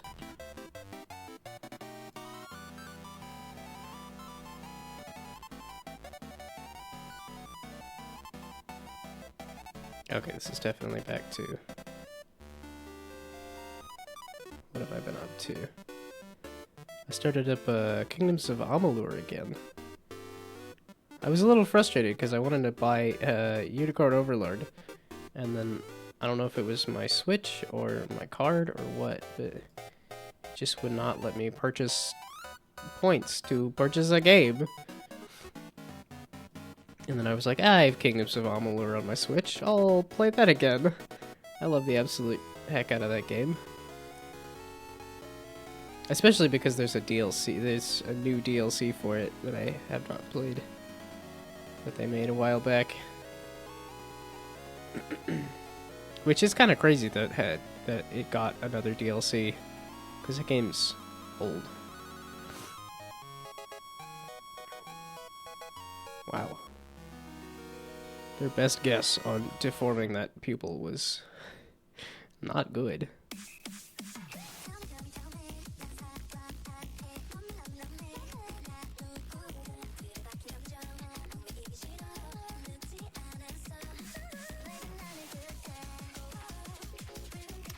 Then maybe. Oh, that's the Why doesn't it snap to this? It's absolutely wild. Yeah, there's definitely a lot of manual stuff for this.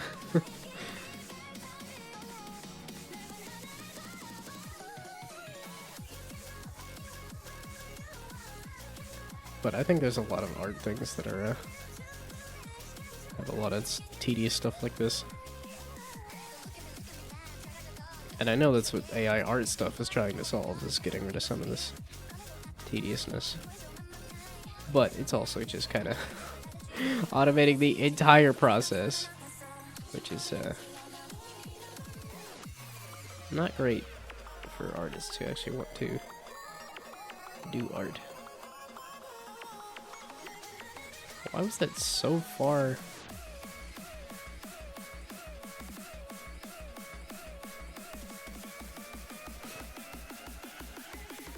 Let's see, what else have I been up to? Oh, I finished Kirby and the Forgotten Kingdom. Well, I say I finished it, but my sister was over when I was playing it, and she beat it for me. So she played nothing but the final boss. Not even like... I ended up doing the first like 2 parts of the final boss, and then she played the final phase of the final boss and beat the game. It was sort of like with like way back in the day, I was playing Super Mario Galaxy, and I had just beat Bowser, and I was like, oh, you can press the button and get the star. So I like to say I never finished that game, just because my sister's the one that pressed the final button to get the final star.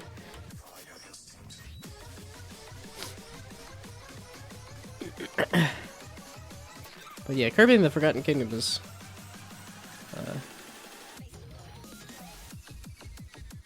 so the bigger it is, the better it is. Maybe.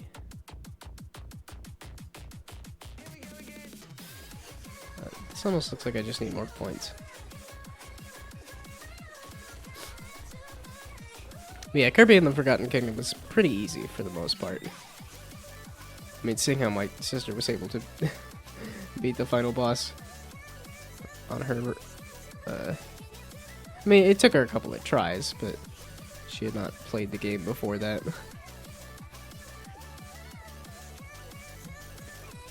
Yeah, I think there's a fair amount of Nintendo stuff that's, at least the newer stuff, is skewing easier. Because that's what happened with Super Mario Wonder. Was that...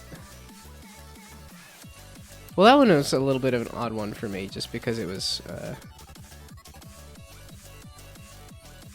Nope, nope.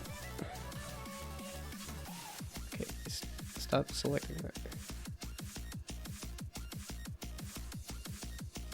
That's okay. There. But yeah, Super Mario had an odd... It was just one level that was so much harder for me than anything else in the game. And it was kind of fun, but it was also... I think it frustrated me because it was a rhythm-based level. And as much as I like dancing, I'm not huge on rhythm games. I don't know, I did the Guitar Hero franchise.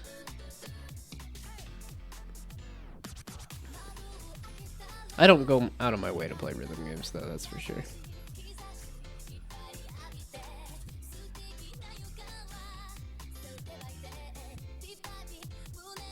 Let's see. Oh, I beat Penny's Big Breakaway before Kirby. That one I really enjoyed for the most part. Like, there was just a few stumbling blocks for me that made it a little more frustrating.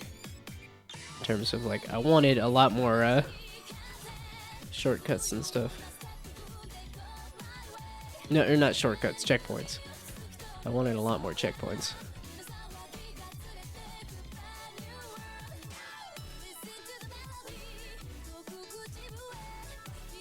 I'm like, I could either drag this out here. I'll just add another point.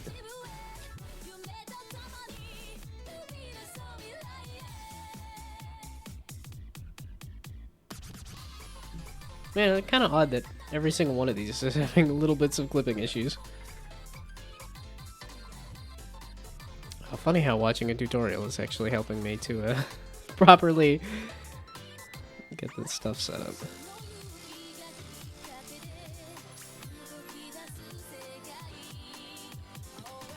That's actually...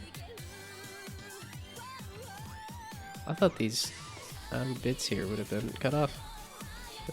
I guess not. Ah, there is little bits of the beard getting chopped off, though. Ah.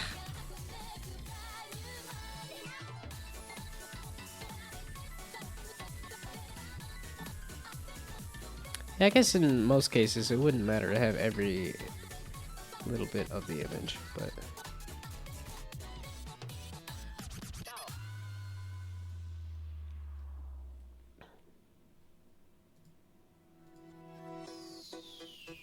Yeah, I've been having an absolute blast with Dishonored.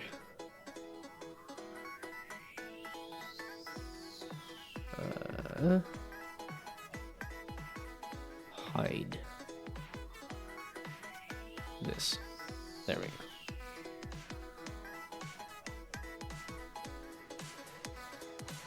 And then hair. Presumably, I'm gonna have to edit it. Yep. Every single one of these has needed an edit of some kind.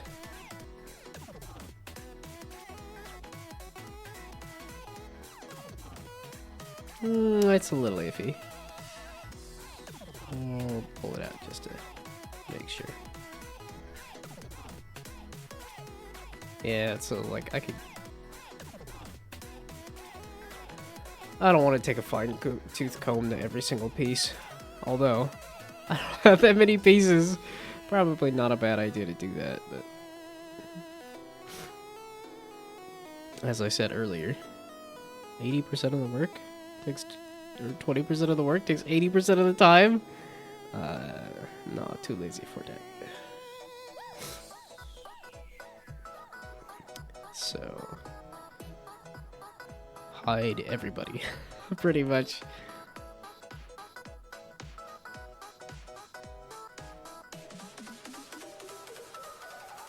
Face? No, that's the deformer. I can't just hide the face. Right?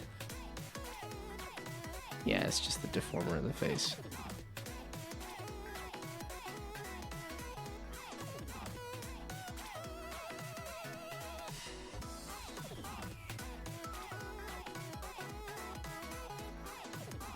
And hair.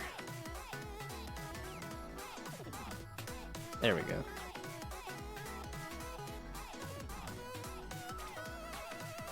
And then the edit button. I learned.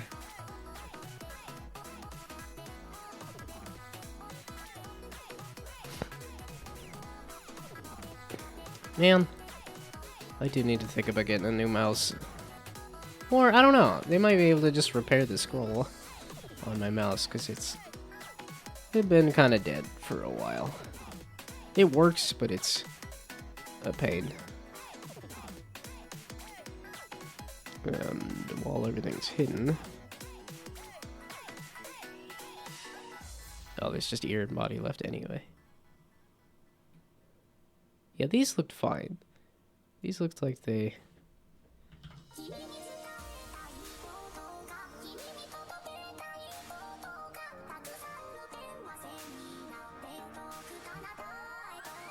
And then I edited it. Well, okay, that was getting cut off a little bit. Probably good that I'm messing with this.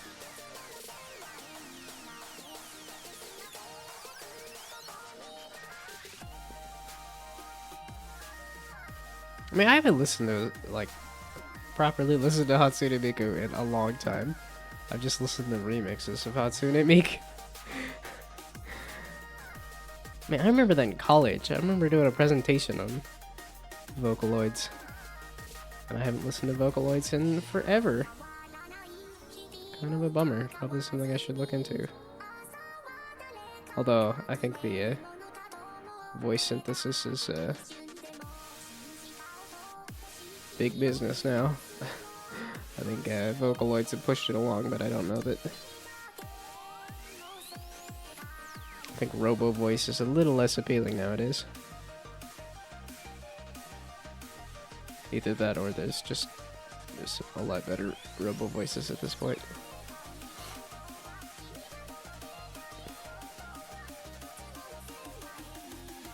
Something like that.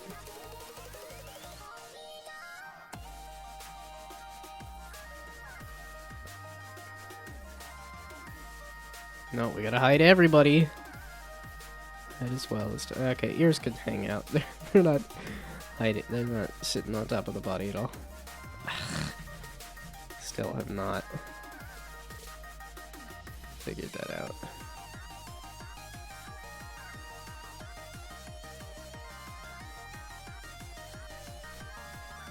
Oh, that one. Yeah, that makes a lot more sense. But okay, sure, you could. Yeah, some of these are a little ugly, but that's okay. Okay, now we can bring everybody back. Now that all of the pieces are actually fully visible and not getting cut off in weird places.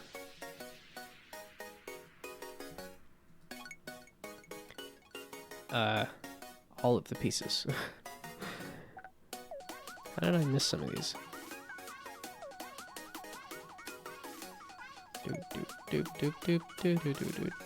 Oh, that was what I was doing anyway. Now I can go back to what I was doing here.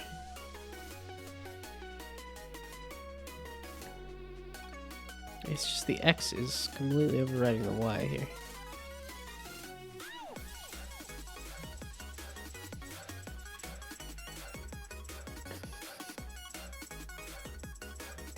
Eyeballs, where'd you go? Here.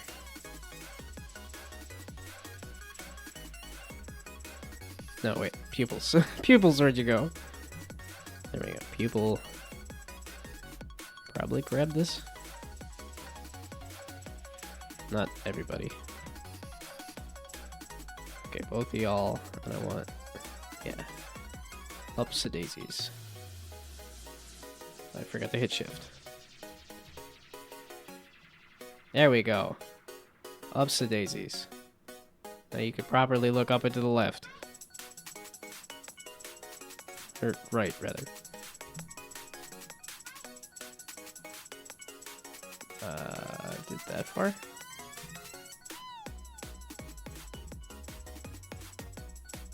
Let's move this down a little bit.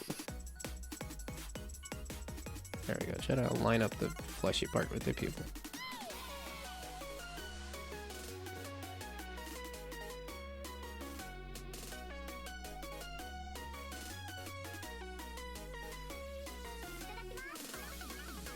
Okay, something like that. There we go. There we go. Now you can actually look around. Yay! Eyeballs.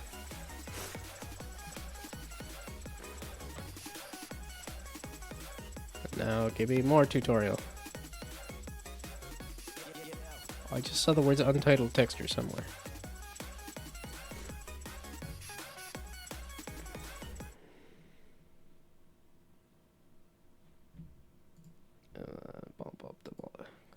Pump up the volume.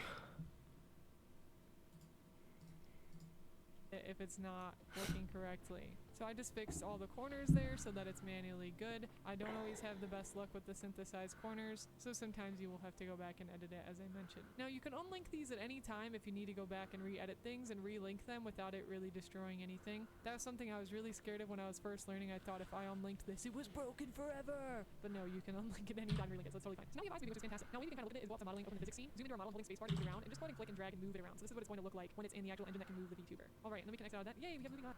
Oh, wait. What was this other mode? I should probably know about this. You can kind of look at it is go up to modeling, open the physics scene, zoom into our model. Okay, modeling and physics scene. Physics settings.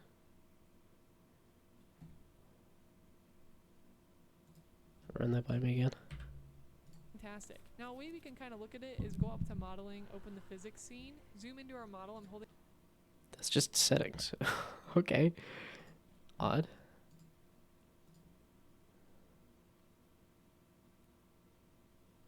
Okay. Yay, there's the subtle little breath and all the stuff I have set up. Why do I need to do it in this version? I mean, I guess it does give the physics of the breath and stuff. Spacebar to move it around, and just go ahead and click and drag and move it around. So this is what it's going to look like when it's. Oh. Okay, spacebar and then click and drag and move it around. That's control. Spacebar. That's, yeah. What am I supposed to click on here? That's just the model.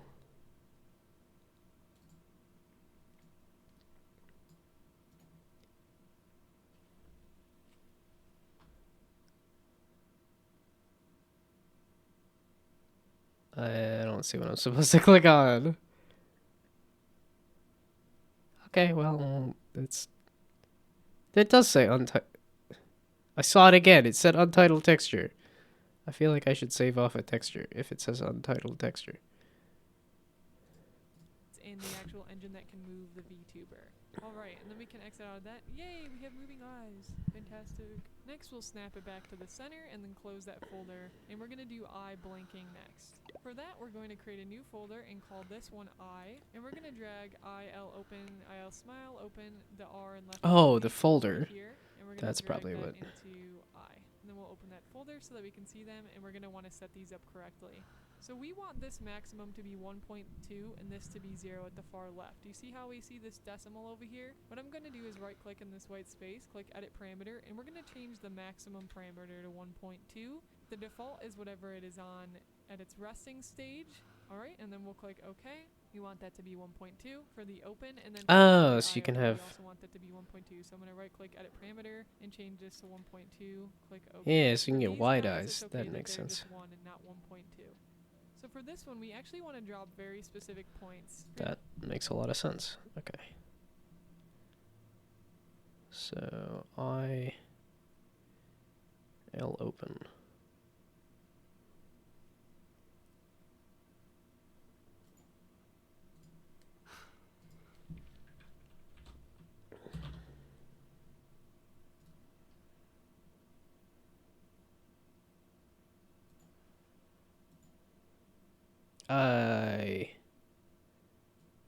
I just right clicked.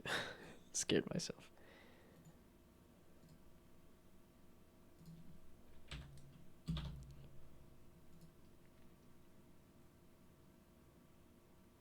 Did I only set the what it looks like closed?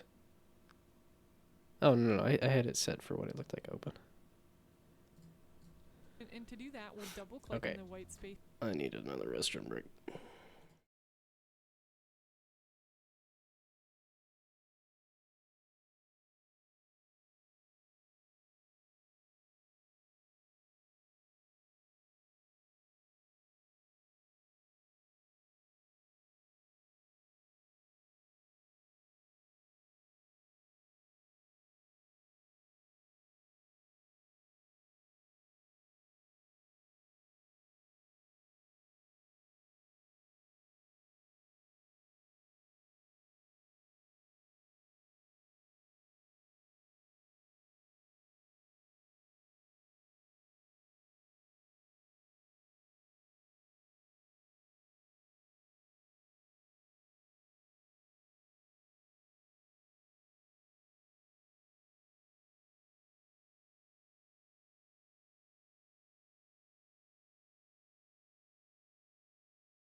I need to redo that font at some point too. I gotta fix up my entire Twitch stream. Once I get the VTuber going, then I can work on the other assets. Here, we'll add a point at 1.2 by simply clicking. We're going to do one at 1.0. Sometimes it won't let you hit it directly, so you have to...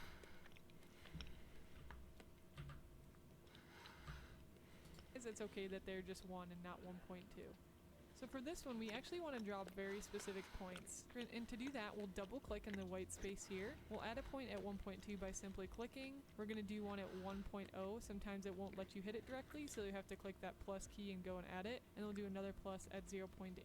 And then we want to add one at 0 as well. We'll click OK, and you can see those 3 keyforms here. And in the left eye, make sure we have that selected over here. We're going to go ahead now and add very specific keyforms rather than just dropping 3 or just dropping 2. So we're going to double click in this white space. We're going to add a 1.2. To add a very specific number, if you don't see it here, we click the plus. And we'll do 1.0, and then we also want a 0.8. So we'll add that, and we're going to want a 0.0 as well, so I'll just click on the timeline to add that. Fantastic. Now, instead of actually using this direct warp deformer to close the eye, as we can see, that's not going to work out very well. There's a super cool tool. I like to call it the worm tool. It's called the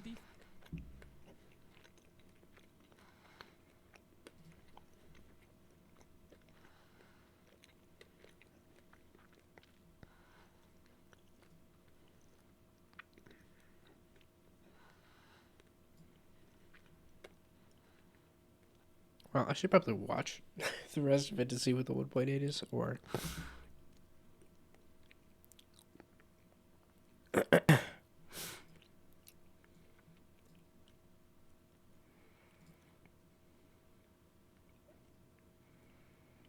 Oh.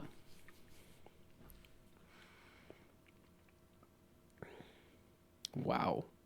You can only have 2 parameters? Gee, this seems ridiculous. Well, okay, I guess I'm not doing that. Wait. That has 3 parameters. Like, huh? But this one specifically can only have...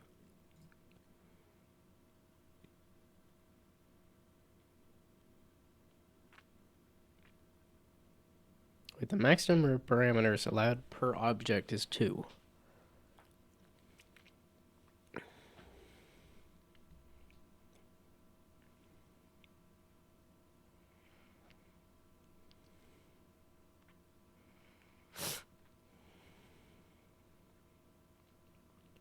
Parameters allowed per object.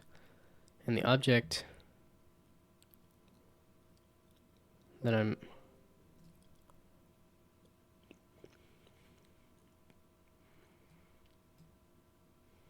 Okay, well, I guess we'll just... Form path edit tool though, and you can use this for things like eyebrows and eyes. I find it very, very helpful. We're going to click on the main eyeliner, and we're going to go ahead and drop a point here. If you need to add an individual one, you can click the plus right there. I'm going to click snap plus, right click snap plus, right click plus, right click plus, if you need to add the individual ones. And for our widest one, 1.2, we want to open this a little bit and make the eyes a little bit wider if we can.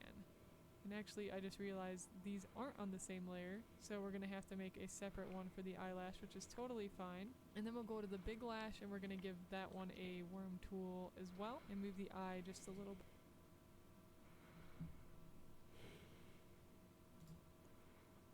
Well, that's a bummer. So I can't do wide eyes.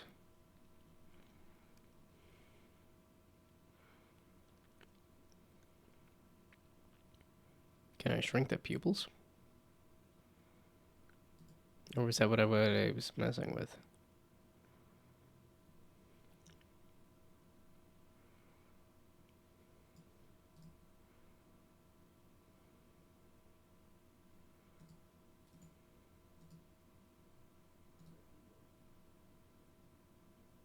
Oh, I can mess with the eyes.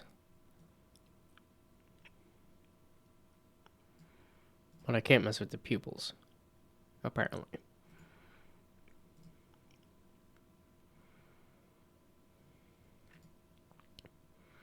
Okay, so I might actually be able to do that then.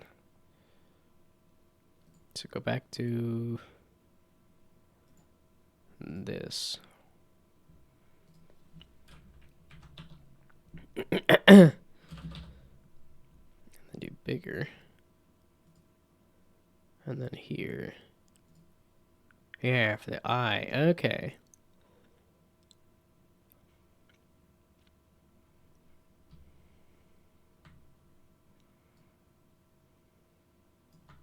You grabbed the wrong thing.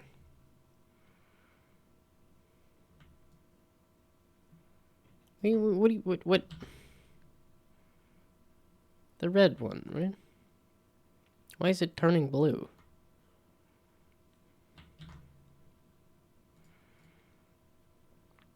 Warp deformer of the sclera.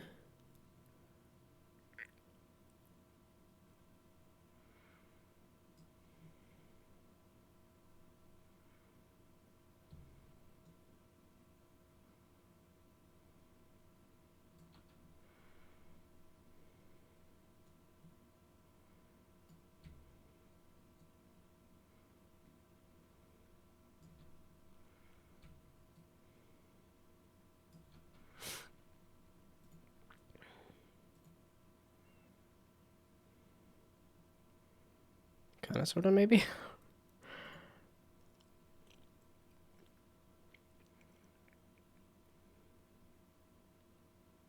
That is the left eye, right? Yeah.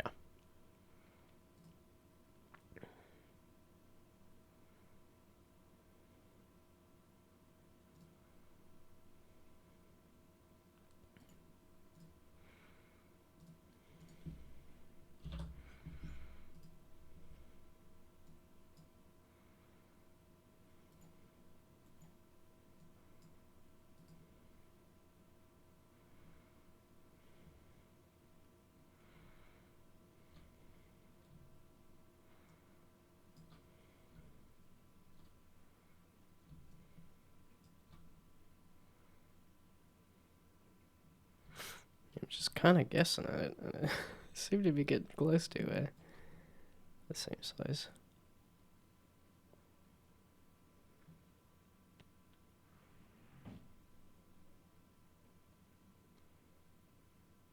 Okay, I need to shrink it just a little bit here.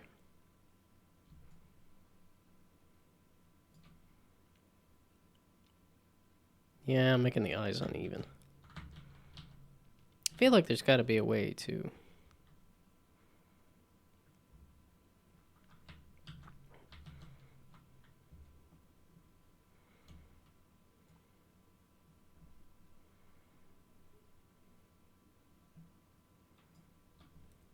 Well, it's because I want to just make it a little bigger, but not lose the positioning.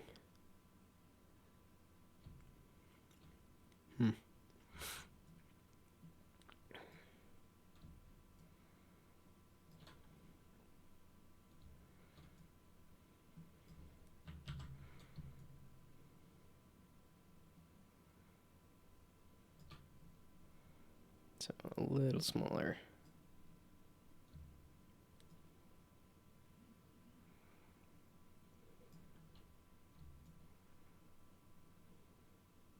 Something like that, and then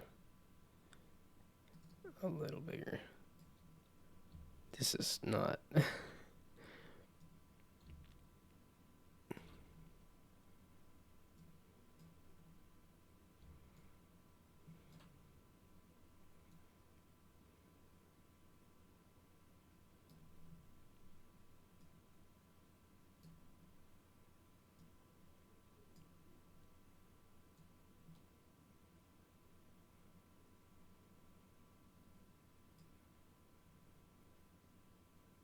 Yeah, it's like I don't want the position to move, though. Yeah, so like if I do the position here.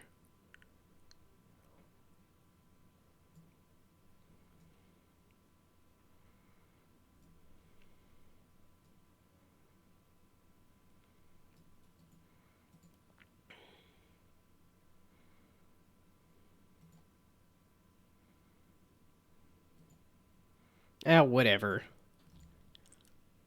I'm reaching that point of the night.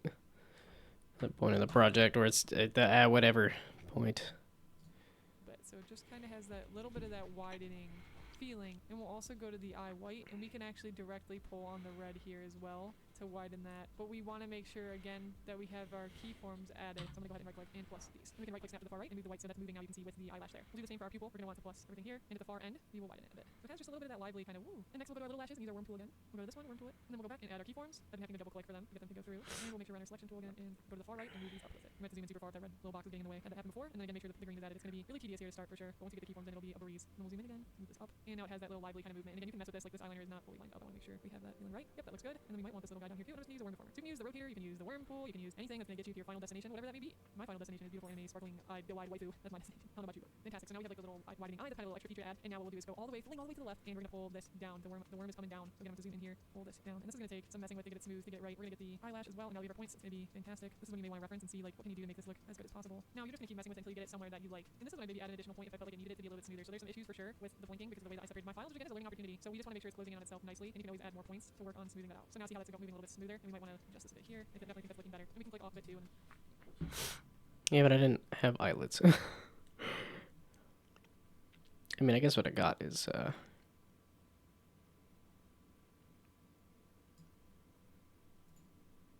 yeah, the pixel slicing is whatever.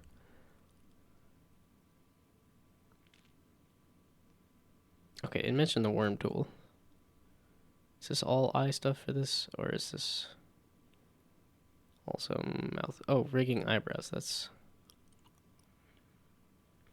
see how it's closing. So if you're enjoying how that's closing, next we want to do the rest of the eye, of course. So we're going to go to the whole IL, and we're going to make sure we have these points added. I'm going to right click snap and then add them. And now next I want to go to the eye whites, and I want this on the far left snap to be completely closed in. So I can just pull this red down and pull this red up. And we're just going to kind of like pull the points and hide it underneath so it will close in with it. You can do that for these dots that did not quite make it. And then I'll hold this red and pull that down as well. And honestly, we really don't even want to see that at all. So what I'm going to do is solve that problem instead. I'm just going to turn the opacity to 0 as it goes down. So it should fade. We probably even want it literally at 0 like right here. So let's just change the opacity to 0. And again, because it's all connected to keyframes, so it will read all of that. And then we'll want this left eye to also disappear. I'll do an opacity shift for that one too. So just go ahead and add our points, right click snap, double click the point, and then by probably here we'll just turn the opacity to 0. And we also want to make sure 0 on these other guys as well. So we'll click 0, enter. So this is a good way to utilize normalize things as well if you need to. So there's our blink. Now remember, when you're doing the other eye, make sure you're on that specific eye in your warp deformers and that you're selecting eye right open. And you're just going to replicate everything you did up here, but for the eye right. Next, we're going to animate the eyebrows. This is actually one of my most favorite parts because eyebrows make characters so expressive in all of animation, not just live 2D, which is super cool. So there's going to be quite a lot of pieces to the eyebrow. We're going to work through it. So first, let's open our menus and drop down to the face rotation. And we're going to create a new warp deformer, and we're going to call this eyebrow L, and then we're going to of course do an eyebrow R. So next, let's do eyebrow R. And we want to make sure that outside of it, I accidentally made a child of eyebrow L. Let's make sure they're their own separate pieces. And we're going to create a few deformers within this. So we have eyebrow L, and then we're going to do brow L position, like we did with the eye. And we're going to do a right one too. So create a new warp deformer, eyebrow. Whoops, we'll just do brow. That's not easy. Brow R position. And then we're going to go back up to the L, and then create another child, which is going to be brow L angle. So there's going to be three: the eyebrow L, brow L position, eyebrow angle, and they should each keep going lower into each other. Eyebrow L being the parent, and these two being children. But the brow L angle needs to be a child of the position. So now we're going to do one to the right. We're going to do brow. We'll create a folder called brow. And we're going to grab all the brow parameters in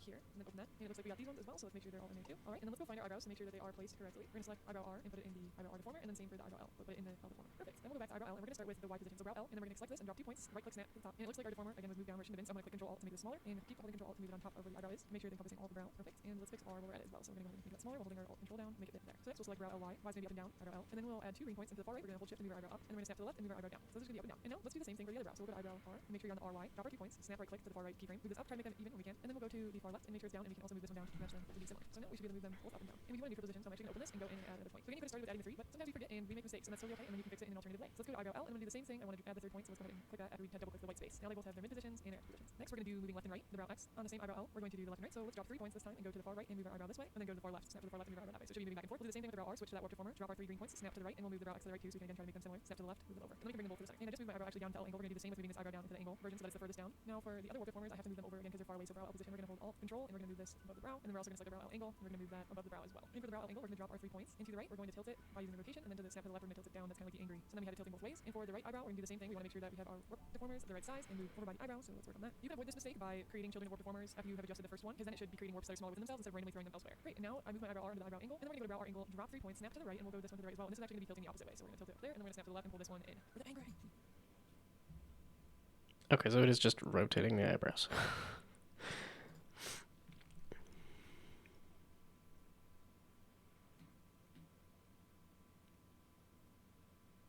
Yeah, I think okay, so just because of the way I defaulted the brows.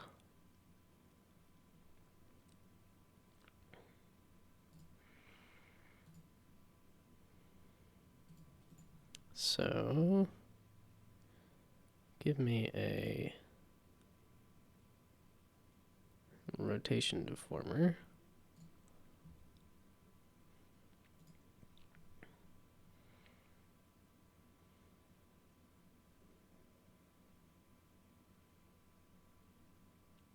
Destination being the, oh, yeah, the brow R. Parent of selected object, yeah. There we go, okay. So does this work to just rotate this? Like, is that an angry eyebrow, or is that just jank?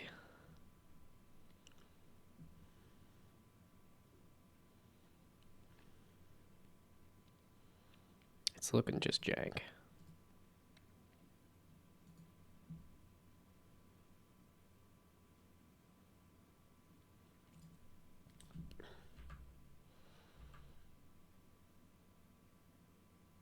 Oh, it's because I have the brows.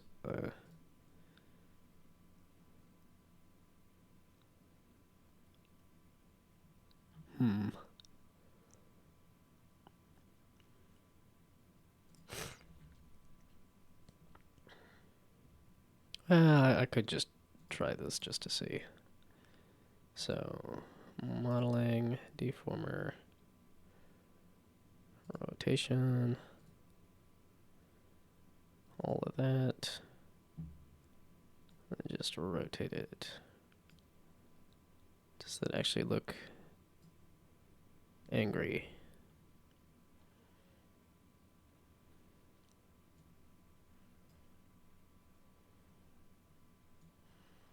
Or mischievous, as the case may be.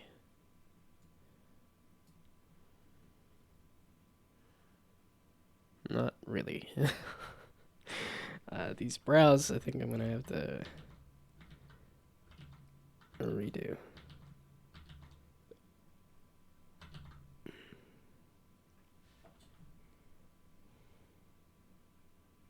Because the way I'm doing it on this model Yeah, so I'm taking the whole chunk, and then... Grr. Can I...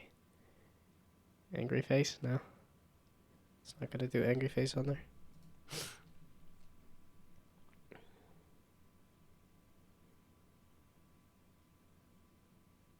Did I do brow X and Y?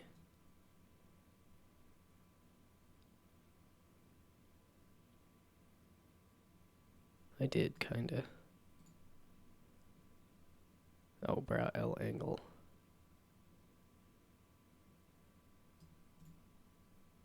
Yeah, I feel like I messed up the layering. I think I wanted the brows on top of the eyeballs. That's okay.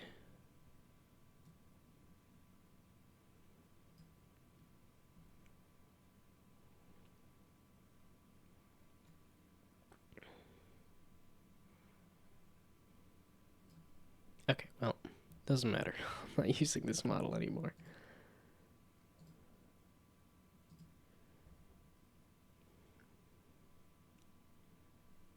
Well, that was the other question, is can I deform the eyebrow to be...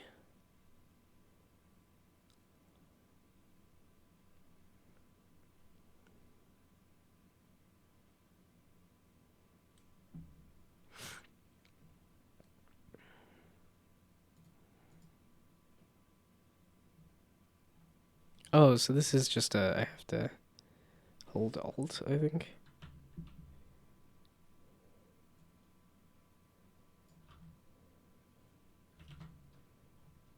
Huh? Is it this?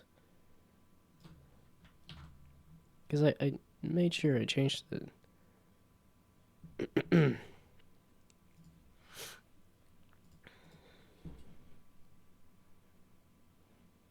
Going to tilt it by using the rotation, and then to the snap to the left, we're going to tilt it down. That's kind of like the angry. So then we have it tilting both ways. And for the right eyebrow, we're going to do the same thing. We want to make sure that we have our the brow perfect. And let's fix our lower edit as well. So I'm going to go ahead and make that smaller. We're holding our Alt Control down to make it better. So next we'll select brow LY. Y is going to be up and down. Eyebrow correctly. We're going to select eyebrow R and put it in the eyebrow R deformer, and then same for the eyebrow L, but put it in the L deformer. Perfect. Then we'll go back to eyebrow L, and we're going to start with the Y position. So brow L, and then we're going to select this and drop 2 points. Right click snap to the top, and it looks like our deformer again was moved down where it shouldn't have been. So I'm going to click Control Alt to make this smaller, and keep holding Control Alt to move it on top of where the eyebrow is to make sure it's encompassing all the brow. Control Alt, okay.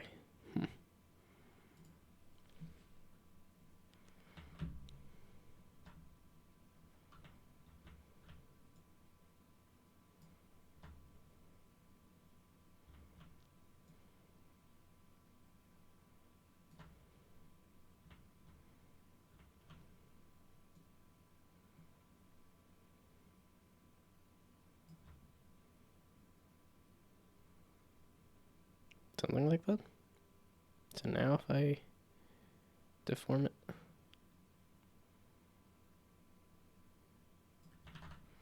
Okay, that is much more what I thought it was going to do when I deform it. But I don't think I can pull it and stretch it into a angry eyebrow.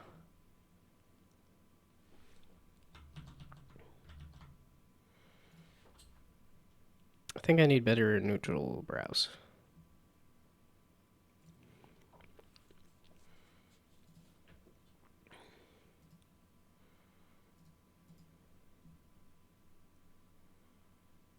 I think I also... I'm ready to call it quits. It's 8:15 and I'm like... Misa tired. Misa been doing stuff all day.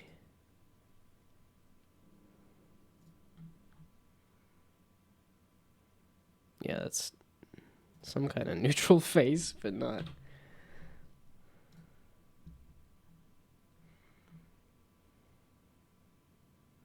Yeah, because I liked the idea of doing this, just because...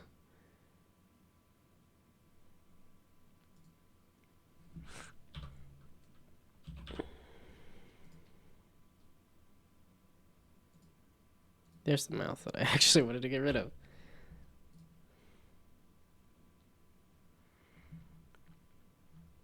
Okay, down here. Yeah, these two.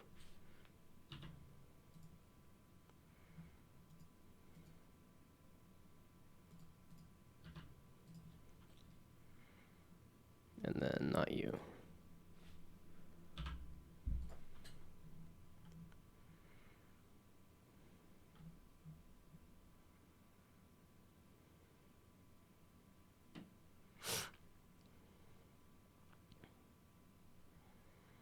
It's mostly just because the rotating of the eyebrow. Okay, I do want those. Oh, I do want the eyebrow. Oh, thank you for the follow. Like I said, hopefully once I get this model up and running, the streams will be a little more interesting.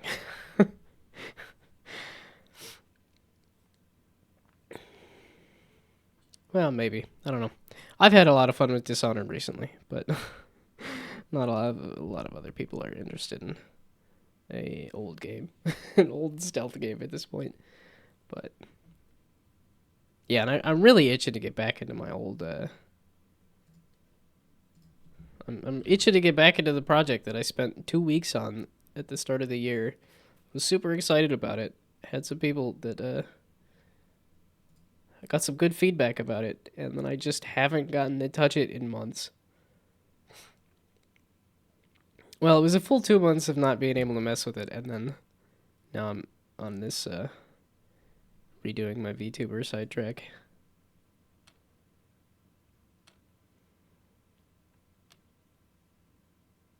Yeah, I've made a lot of them. Well, not a lot. I've made some improvements to that that are not. That's not on my social media, but okay. You and then no. Okay, you, and then you, and then you, and then you, and then you.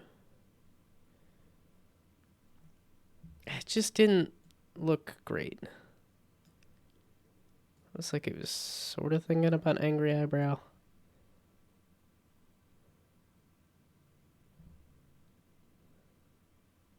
Well, it's because on this model, it's a pretty neutral brow. And I've got a pretty...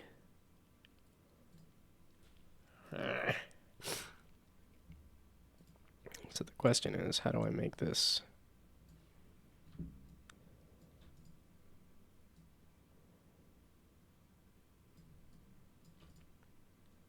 Yeah, this has some Muppet vibes.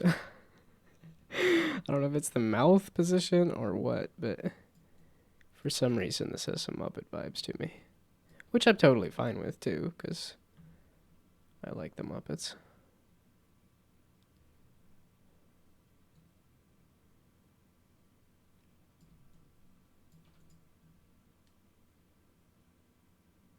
I don't know, is it just subtle? Is really all I needed? Is that working?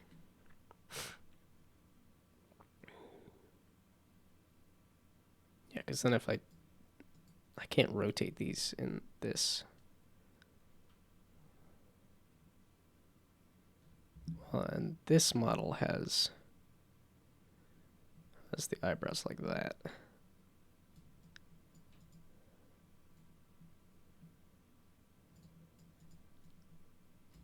That's because I want a certain vibe as the default look, but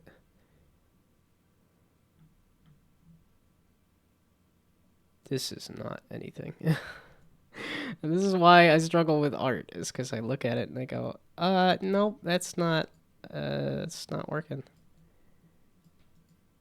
Now I just moved the eyebrows down.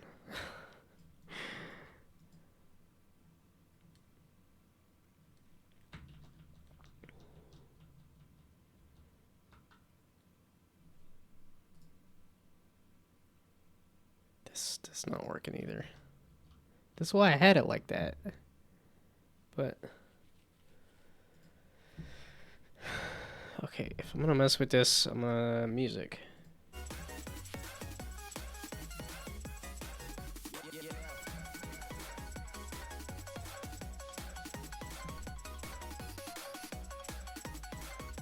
Is that anything? I think it's because I was trying to default it to a happy face, and I think, yeah, I think I was defaulting it to too much of a happy face. Need to find a better neutral, which means I'm redoing the eyebrows and the mouth.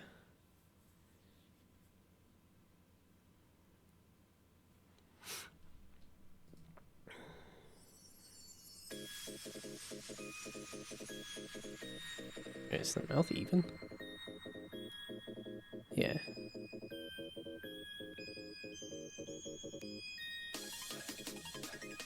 I think that's a better neutral. Oh no! I gotta redo the brows and the mouth entirely then. It's because I was defaulting it to a happy face, which that's what I want to do, but...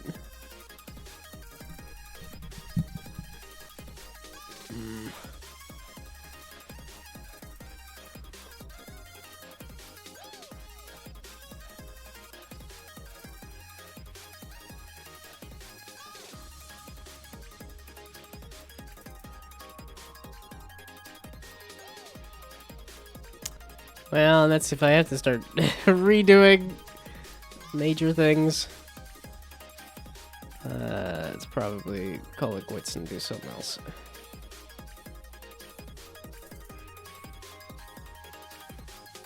For the rest of the stream, or, you know, just call it quits on the stream, because...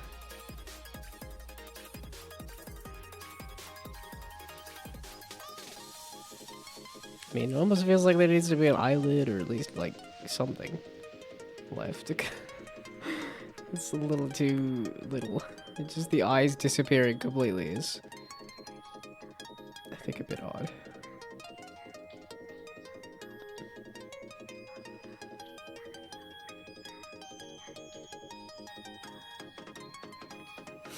Yeah, I think I'm...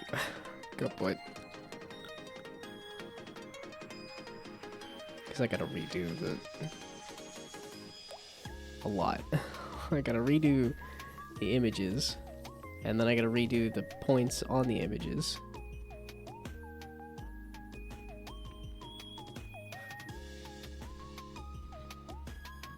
Yeah, because this just is not working.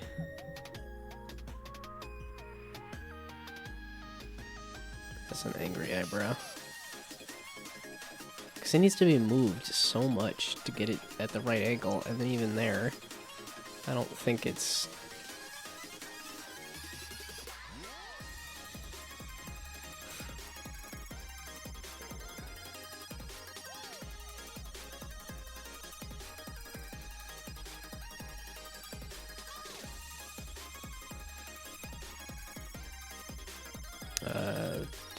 Yeah, and then my brain is full of fuzz. It's like, no, just call it quits, do something else. Go fight a lady or something. No, I kind of want to do that as more of like a stream. But... Although I don't know that it's going to take like forever. Because I think I've leveled up enough that... It doesn't look angry to me. I don't know if it's the... I close the eyes a little bit, maybe?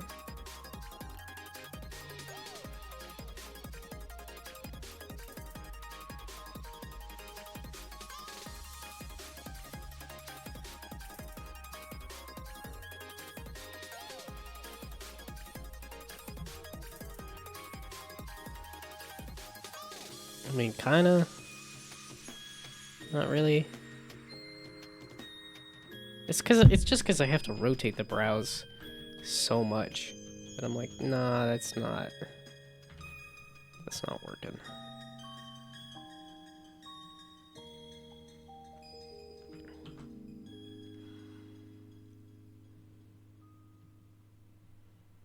But I don't have an ability to rotate this easily, so...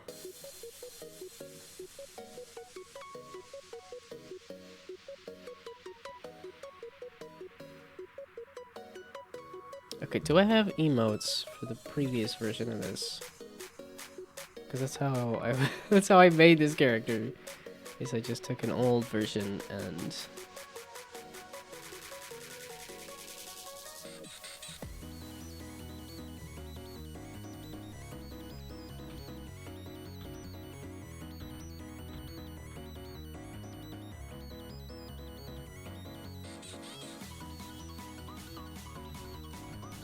so I did have plenty of emotes here.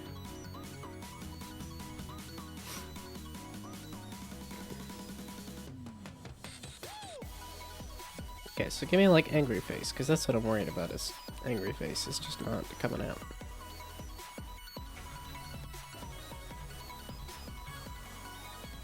There's angry face. So if I take you... I think this is a better neutral.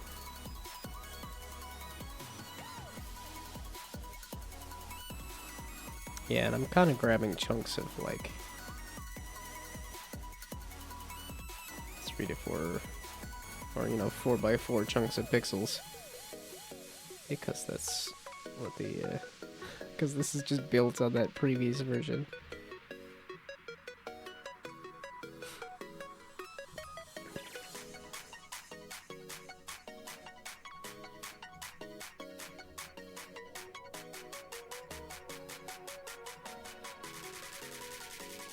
Yeah, I wanna get the head bobbing up and down for sure.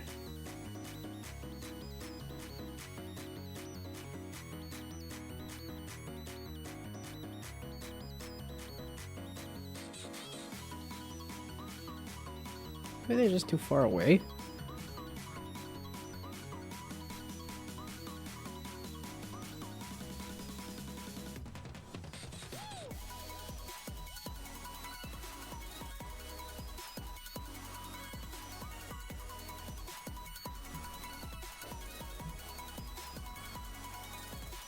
It's kind of white brows on white eyeballs there too.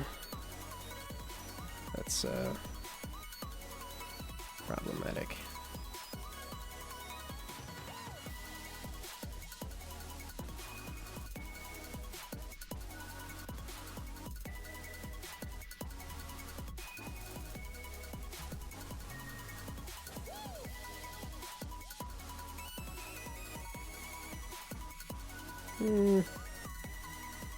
Closer to grumpy?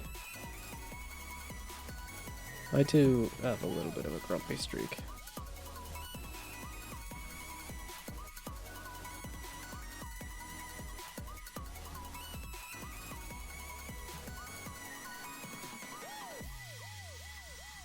Okay, there we go. That's working.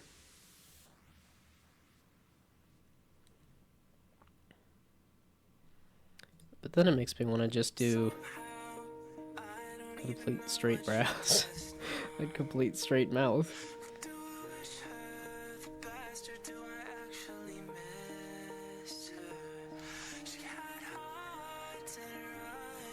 Which is back to...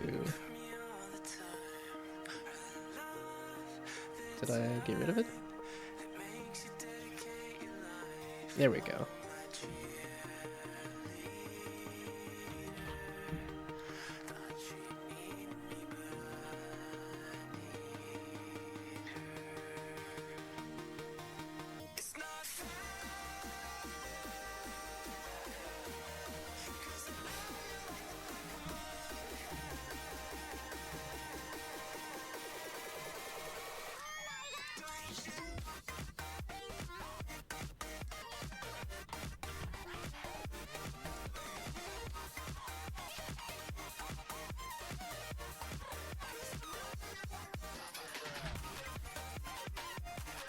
What am I doing?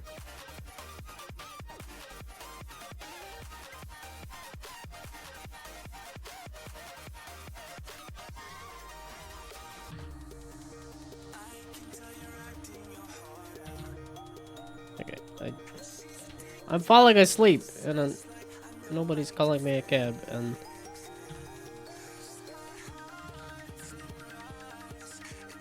Is it gonna...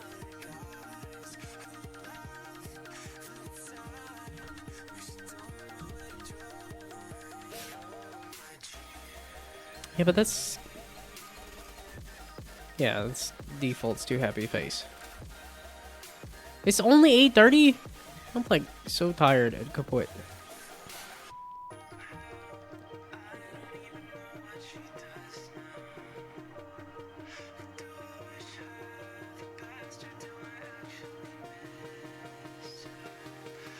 Okay, it's not defaulting to happy face. This is just happy face. But I think this is too neutral of a face. This is extreme neutral.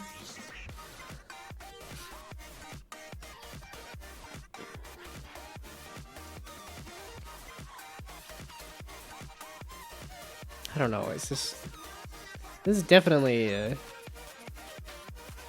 can definitely deform this. Because these are just straight lines.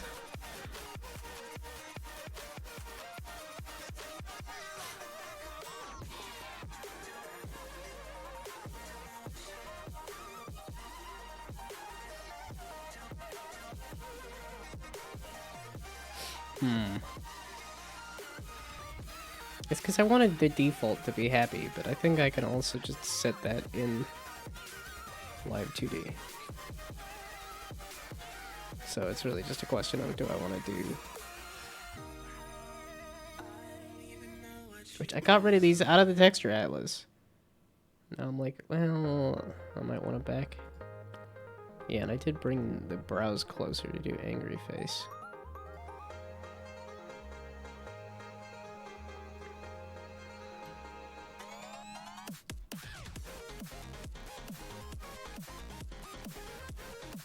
Where's the happy face? Yeah, defaulting to this. The happiest of faces.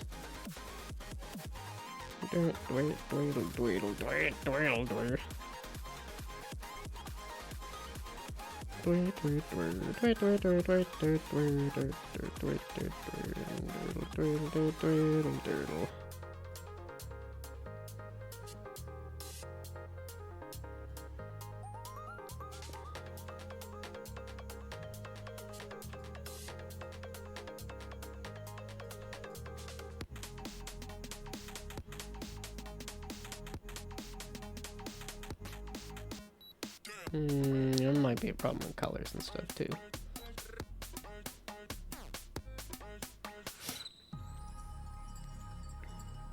It's almost feeling like it needs an outline or something, but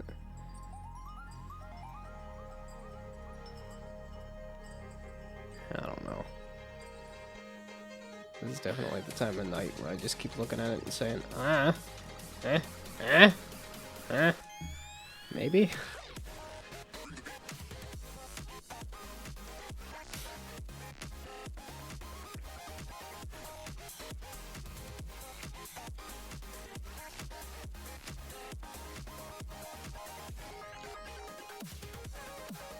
I actually think moving the brows together made it less of an extreme neutral.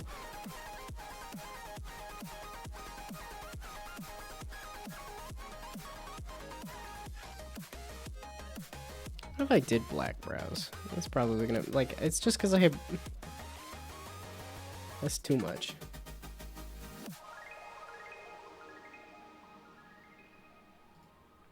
But then the white brows is too little. It doesn't seem to be very visible.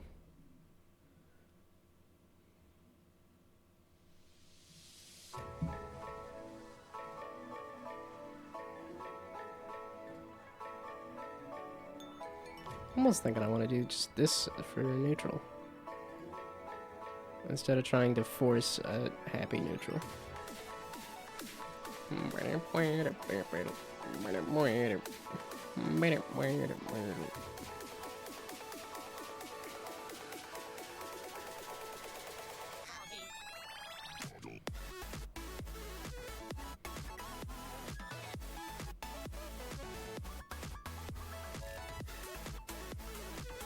Okay, I'm fried.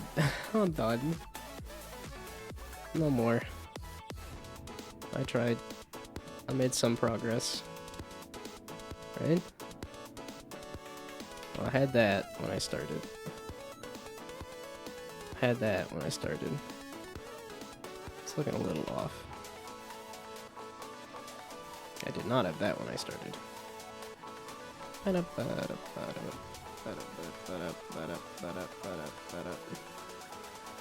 Yeah, and then this added all that.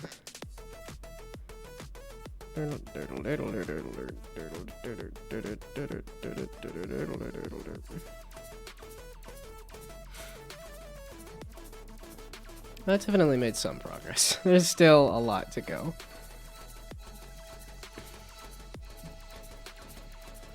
Okay, should probably just go to bed, but it's only 8:30.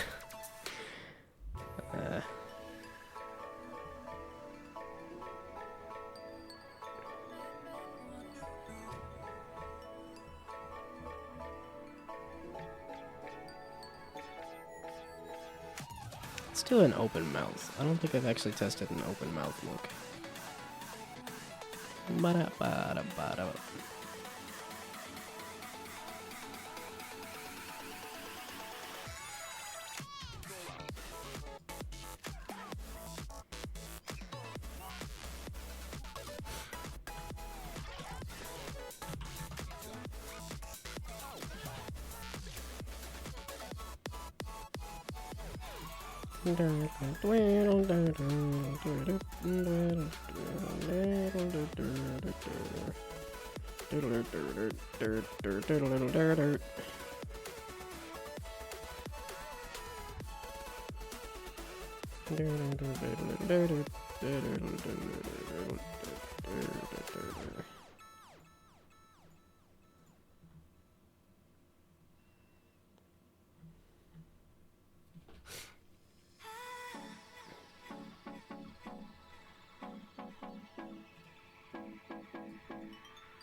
I kind of like the Muppet vibes. It's definitely got Muppet vibes because the mouth is so wide.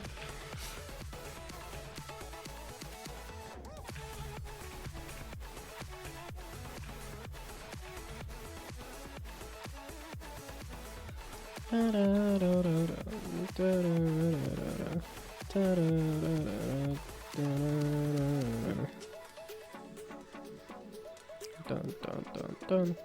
Dun dun dun dun dun dun dun dun.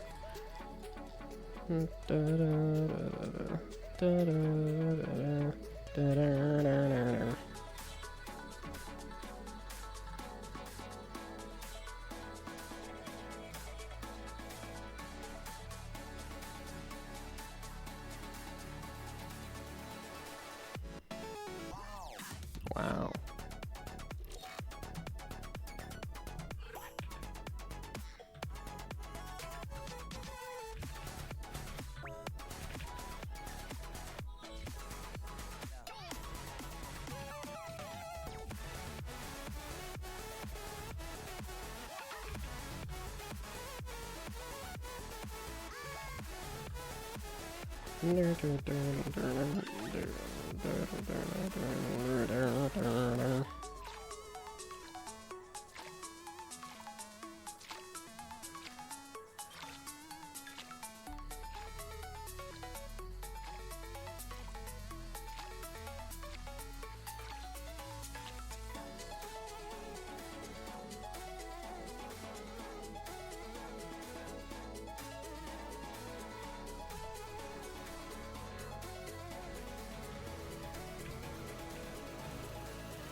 Oh yeah, so if I just do that, it's definitely Muppet vibes, but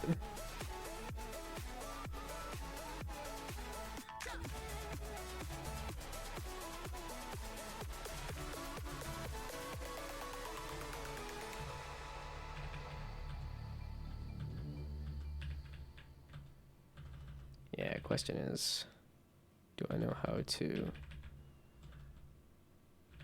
It's showtime!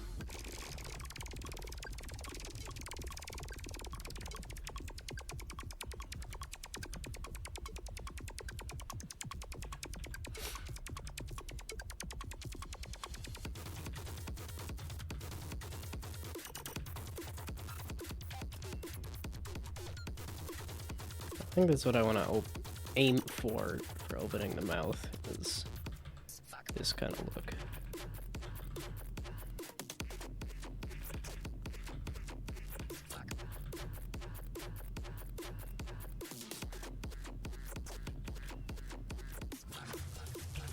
I don't know how I'm gonna do that. That's what I want to aim for.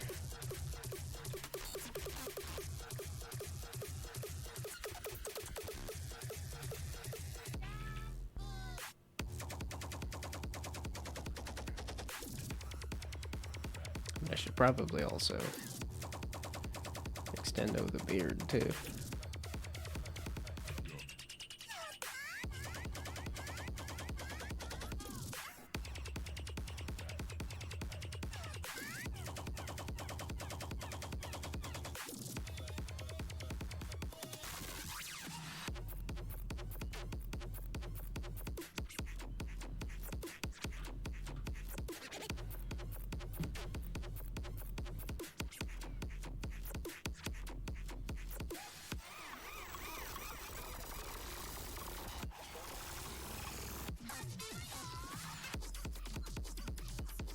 Okay, this is something I should mess with on the other. Just stop. Call it quits. Go to bed. Do something else. Yeah, I'm clearly asleep. It's getting closer though. Little progress every day is all you can ask for.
Okay, just call it quits. I'm done.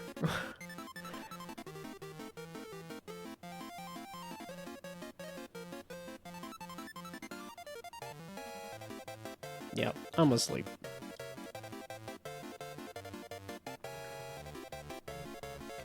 Now, can I gotta do my export it so I can drop it on social media, which I haven't done in forever. Which I actually have stuff, because I have the video, the other version, right?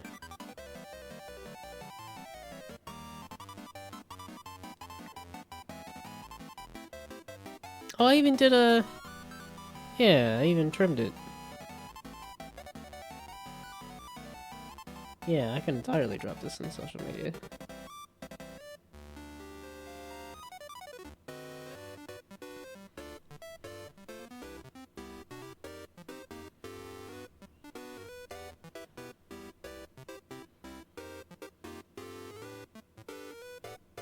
Wait, that was... Oh, it was just with the live dude. There's no... So is there a view...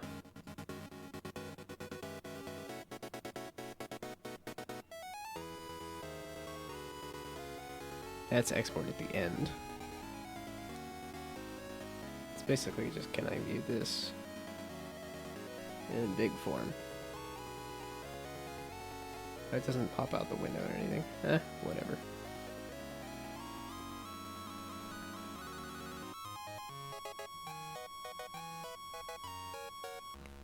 Okay, well, some of it is just that I want to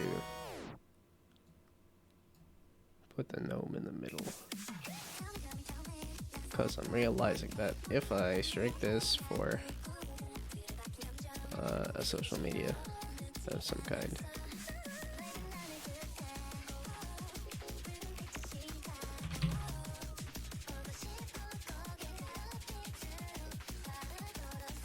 Ah, you did the wrong one, you dumb. Right? Yeah, you did the... That's my glitch.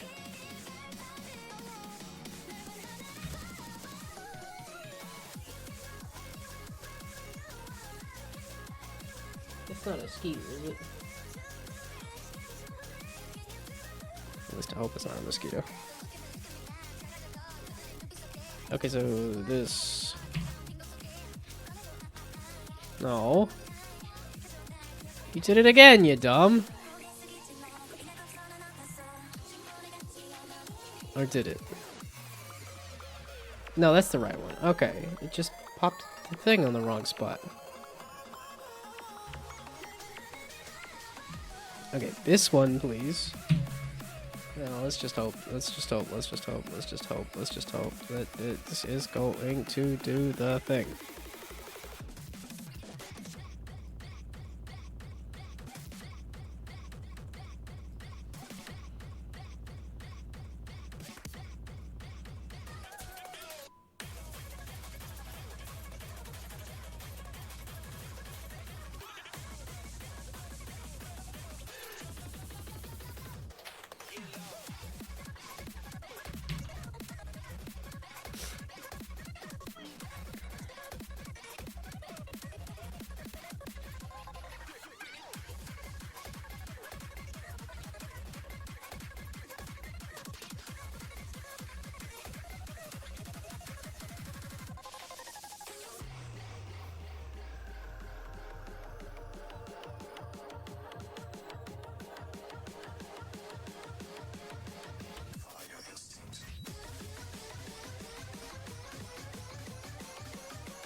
And the other question is, do I want to export any of these?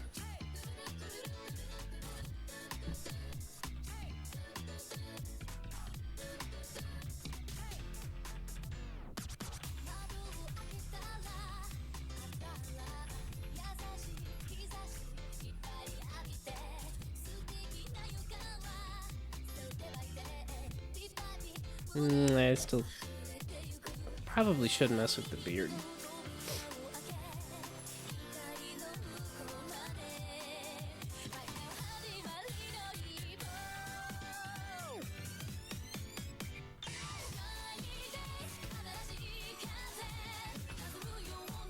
So I don't think I'm going to export any of these.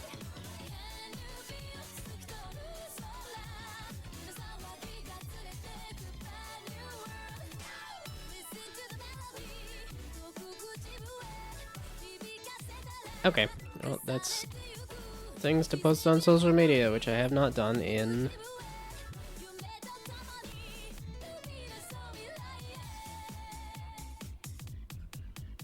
since 6 days ago.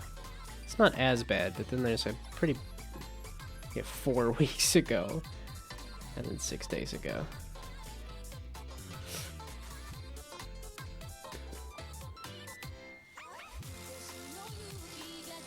Okay, yeah, it's bedtime.